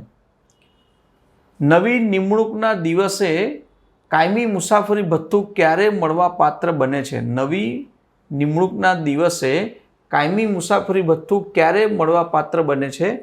તો નવું કાર્યભાર સંભાળવાના દિવસથી, જે દિવસે તમે જોઈનિંગ કરો છો અને જે દિવસથી તમે સંભાળો છો, જે વસ્તુની વાત કરીએ ત્યારથી આ કાઉન્ટિંગ કરવામાં આવે છે. ઓકે, કેમ કે પગાર પણ એ જ દિવસથી શરૂ થાય છે, એ લેવલનો. નેક્સ્ટ, વાહન ભથ્થું કોને મળવા પાત્ર થાય છે? બરાબર, સિમ્પલ છે. વાહન ભથ્થું કોને મળશે? ફિક્સ વ્યક્તિ હશે કે મુખ્ય મથકથી ટૂંકું અંતર મુસાફરી માટે સરકાર યોગ્ય માને તેવી શરતો હેઠળ તમને મુસાફરી ભથ્થું કે વાહન વ્યવહાર ભથ્થું આપી શકે છે. અને એની પણ એક લિમિટ છે, 8 કિલોમીટરવાળી. 200 કિલોમીટર મેક્સિમમ ને બધું જે જોવા મળશે એ તમે જ્યારે થિયરી વાંચશો તો જ તમને એનું જાણવા મળશે. નેક્સ્ટ છે, લોંગ બુકની વિગતોના આધારે વાહન ભથ્થું કોણ મંજૂર કરે? લોંગ બુકની આધારે વાહન ભથ્થું કોણ મંજૂર કરે? તો મંજૂર કરનાર સક્ષમ અધિકારી, જે તે વિભાગનો અધિકારી નથી કરતો. આને મંજૂર કરવા માટે એક અધિકારી ફિક્સ હોય છે, એ જ આ કાર્યવાહી કરે છે અને એ જ બધું દેખરેખ કરતું હોય છે. નેક્સ્ટ વાત કરીએ, લોંગ બુકમાં દરેક મુસાફરી માટે શું દર્શાવવામાં આવ્યું છે? તો લોંગ રૂટમાં મુસાફરી માટે દરેક જગ્યાએ તેનો હેતુ અને વાહનના પ્રકારો, મુસાફરીનો હેતુ અને તેનો વાહનનો પ્રકાર કયો છે, કયા પ્રકારનો વાહન છે, એના સાથે સાથે જોડીને એને લોંગ બુકમાં દરેક માહિતી દર્શાવવામાં આવી છે. નેક્સ્ટ જોઈએ, પગે ચાલીને અથવા સાયકલ પર કરેલ પ્રવાસ અંગે શું જોગવાઈ છે? તો પગેથી ચાલીને, સાયકલથી કરેલ પ્રવાસનું માટે કોઈ જોગવાઈ છે? તો હા. શું છે? વાહન ભથ્થા માટે ગણતરી થતી નથી. હવે તમે ચાલીને આવો છો કે સાયકલ લઈને આવો છો કે મને વાહન ભથ્થું મળી જાય, તેવું નથી થતું, બરાબર છે? એના અમુક નિયમો છે, એ નિયમ પ્રમાણે જ તમને એના ભથ્થાઓ મળતા હોય છે. જો તમે વાંચ્યું હશે બહુ સારી રીતના તો તમને ખ્યાલ આવી જશે આના વિશે ડિટેલિંગ. મોટર કાર માટે વાહન ભથ્થું કોને મળતું નથી? મોટર કાર માટે વાહન ભથ્થું કોને મળતું નથી? તો જુઓ, 8,000થી ઓછા પગારવાળાને ખાસ સંજોગો સિવાય મળતું નથી. આ 2002ના સમયની વાત થાય છે અને એની પહેલાંની વાત કરે છે. એ નિયમો પ્રમાણે વાત કરે છે કે 8,000થી ઓછા પગારવાળા જે પણ કર્મચારી છે એમને ખાસ સંજોગોમાં મળે છે, બાકી મળતું નથી. ઓકે, નેક્સ્ટ, વાહન ભથ્થાના દર કોણ નક્કી કરશે? તો સિમ્પલ છે. વાહન ભથ્થાનો દર રાજ્ય સરકાર જ નક્કી કરે, બીજું કોઈ નક્કી કરશે નહીં કે કોઈ વ્યક્તિ નક્કી નહીં કરશે. ડાયરેક્ટ સરકાર ડિસાઇડ કરે છે ને એ બધા જ સરકારી કર્મચારીઓ માટે એક સરખું રહે છે. ઓકે, નેક્સ્ટ, રજા અથવા હંગામી બદલી દરમિયાન વાહન ભથ્થું અંગે શું જોગવાઈ છે? વાહન ભથ્થા અંગે શું જોગવાઈ છે? તો જોગવાઈ છે કે વાહન ભથ્થું મળવાપાત્ર રહેશે નહીં. રજા અથવા હંગામી દિવસોની વાત કરે છે, એ દિવસ માટે વાહન ભથ્થું મળશે નહીં. નેક્સ્ટ, પરિવહન ભથ્થું કોને મળવા પાત્ર નથી? પરિવહન ભથ્થું, બરાબર. તો સરકારી વાહનની સુવિધા આપવામાં આવી હોય તે કર્મચારીને પરિવહન ભથ્થું મળવા પાત્ર નથી. એવા એમ્પ્લોયને તેમને શું આપવામાં આવે છે? વાહન વ્યવહારની સુવિધા. હવે વાહન વ્યવહારની સુવિધા એટલે ઘરેથી લાવવું, લઈ જવું, કશે ઓફિસમાં જવું છે બીજી કોઈ ઓફિસમાં તો એમને લઈ જવામાં આવશે, પાછા એમને ઓફિસમાં લાવવામાં આવશે, એ સુવિધા. કોઈ પર્સનલ કાર આપવામાં આવતી નથી સરકાર દ્વારા, બરાબર, કે તો ભાઈ તું તારા ઘરે લઈ જાય અને ત્યાંથી લઈને ડ્રાઇવિંગ કરીને રખડવા નીકળી જાય, ફરવા નીકળી જાય, એવું નથી થતું. ઓકે, નેક્સ્ટ, માઇલેજ ભથ્થું કયા ખર્ચની ભરપાઈ માટે આપવામાં આવે છે? માઇલેજ ભથ્થું કયા ખર્ચની ભરપાઈ માટે આપવામાં આવે છે? હવે માઇલેજ ભથ્થાની વાત કરીએ કે ઘણી વખત એવું થતું હોય છે કે રેલવે દરિયા અથવા રસ્તા માર્ગ કરેલા પ્રવાસના ખર્ચ માટે માઇલેજ ભથ્થું આપવામાં આવે છે. હવે એક ફિક્સ રીતના નક્કી કરીને નીકળી ગયા કે 10,000 20,000 રૂપિયા, તો એને કન્વર્ટ કરવામાં આવે છે માઇલેજથી, અને માઇલેજ પ્રમાણે પછી ભથ્થું લેવામાં આવે છે કે આપવામાં આવે છે. આપવામાં જ આવે છે, લેવામાં તો નથી આવતું, કેમ કે માઇલેજ પ્રમાણે બધાને આપવામાં આવે છે. નેક્સ્ટ જોઈએ, સરકારી કર્મચારીની ગેરહાજરી કયા ભથ્થાની ગણતરીમાં ગણવામાં આવે છે? કયા ભથ્થાની ગણતરીમાં ગણવામાં આવે? સરકારી કર્મચારી ગેરહાજરી કયા ભથ્થાની ગણતરીમાં આવે છે? તો એ આવે છે માઇલેજ ભથ્થું. માઇલેજ ભથ્થા પ્રમાણે આવશે. ઓકે. નેક્સ્ટ, વિમાન દ્વારા મુસાફરીનો હક કોને છે? તો ભાઈ વિમાન દ્વારા મુસાફરીનો હક રાજ્ય સરકાર લેવલ પર છે. જેટલા બી અધિકારીઓ છે એમાં કોને મળે છે? તો જો એવા વ્યક્તિઓ છે કે જેનું માસિક 16,400 કે તેથી વધુ પગાર મેળવનાર અધિકારી હોવો જોઈએ. એ ક્લાસ 1 અધિકારી જ હશે, બીજો કોઈ નહીં હોઈ શકશે. ક્લાસ 2 અધિકારીને પણ એ લેવલની સુવિધા નથી મળતી, કેમ કે એને 3 ટાયર એસીની સુવિધા ટ્રેનમાં મળી જતી હોય છે, પ્લેનવાળી સુવિધા નહીં હશે. નેક્સ્ટ, હવાઈ માર્ગે મુસાફરીનો હકદાર સરકારી કર્મચારી કયા વર્ગના રેલવે મુસાફરી કરી શકે છે? તો કયા વર્ગના? તો સિમ્પલ છે, પોતાના હકદાર વર્ગના રેલવે ભાડા અથવા હવાઈ મુસાફરીના ભાડામાંથી જે ઓછું હોય તે. હવે રેલવેનું ભાડું સમજી લો કે 5,000 થતું હોય અને પ્લેનનું ભાડું થતું હોય 8,000 રૂપિયા, તો મળવાપાત્ર કયું છે? 5,000 રૂપિયા. હવે એ પ્લેનમાં ગયો છે, ટિકિટ એણે પ્લેનની બતાવી, તો એને 5,000 રૂપિયા જ મળશે, કેમ કે તમે ટ્રેનમાં જાઓ અથવા પ્લેનમાં જાઓ, પ્લેનનું પણ મળશે, જે ઓછું હશે તેનું મળશે. આ યાદ રાખજો. એ દરેક બહુ બધી વસ્તુઓમાં જોવા મળશે આ તમને વસ્તુ. નેક્સ્ટ, કયા વર્ગના હકદાર કર્મચારીને હવાઈ રેલવે જાહેર બસનું ભાડું સરકાર પરથી મુસાફરી માટે આકારણી કરી શકાય છે? આકારણી કરી શકાય છે, બરાબર. તો જે વર્ગનો તે હકદાર હોય તે વર્ગમાં. હવે તમે સિમ્પલ છે, એક પટાવાળા છો તો તમને એક સ્લીપર કે ક્લાસ 3 વર્ગના છો તો તમને સ્લીપર લેવલનું એસી નહીં પણ સ્લીપર લેવલની ટિકિટ મળી છે. હવે તમે 3 ટાયર એસીમાં જાઓ છો તો તમને તો પણ સ્લીપર લેવલનું જ મળશે, 3 ટાયર લેવલનું નહીં મળશે. આ પણ એક ખાસ યાદ રાખજો. મુસાફરીના સ્થળે અન્ય મુસાફરીઓ માટે શું મળવાપાત્ર નથી? તો શું મળવાપાત્ર નથી? રોડ માઇલેજ ભથ્થું. તમે મુસાફરી સ્થળે અન્ય મુસાફરીઓ માટે શું મળવાપાત્ર નથી? તો અન્ય માઇલેજ મળતું નથી. તમે જે કાર્ય માટે ગયા છો એ કાર્ય માટે મળવાપાત્ર છે, પણ એના સિવાય તમે રૂટ બદલીને કોઈ અલગ જગ્યાએ ગયા કે રસ્તામાં આવે ચાલો આપણે એ પણ ફરી લઈએ આવ્યા છીએ એટલે, તો એ મળવાપાત્ર નથી, કેમ કે કિલોમીટરનું દાયરો ફિક્સ છે અને આ બધી ગાડીઓમાં GPS ટ્રેકર લાગેલું હોય છે, એ પ્રમાણે સંજોગોમાં વાત થાય છે. મુસાફરીનું કોઈ પણ વાહન ઉપયોગમાં લેવાય તો માઇલેજ ભથ્થાનો દર કેટલો હશે? માઇલેજ ભથ્થાનો દર સિમ્પલ વસ્તુ છે, 100 પૈસા પ્રતિ કિલો. 100 પૈસા પ્રતિ કિલોમીટરનું જોવા મળે છે. નેક્સ્ટ, મુસાફરીનું અન્ય કોઈ વાહન શબ્દમાં શું સમાવવામાં આવે છે? મુસાફરીનું અન્ય કોઈ વાહન શબ્દમાં શું સમાવવામાં આવે છે? તો રસ્તા દ્વારા કરવામાં આવતી અન્ય તમામ મુસાફરીઓ આ શબ્દ સમાવવામાં આવે છે. નેક્સ્ટ, સરકારી કર્મચારી મુખ્ય મથક છોડીને પાછા ફરે પરંતુ રોકાણ ન કરે તો મુસાફરી કેવી ગણાશે? સંપૂર્ણપણે મુસાફરી ગણાશે. સિમ્પલ છે, સંપૂર્ણ મુસાફરી ગણાય. એણે ભાડું બચાવી લીધું. ઓકે. નેક્સ્ટ, સરકારી ભાડાના વાહનો અંગત કામ માટે ઉપયોગ કરવા પહેલાં શું જરૂરી છે? તો અંગત કામમાં ઉપયોગ કરવું હોય તો તમારે અધિકારીની પૂર્વ મંજૂરી જરૂરી છે. તમે જો અધિકારીની પૂર્વ મંજૂરી ન લીધી અને અંગત કામમાં વાપરી લીધું તો પછી તમને દંડ પણ થઈ શકે છે, પેનલ્ટી પણ લાગી શકે છે, એ યાદ રાખવું. બરાબર છે. વપરાયેલ ટિકિટ અને કેન્સલેશન ચાર્જનો દાવો કઈ શરતે કરી શકાશે?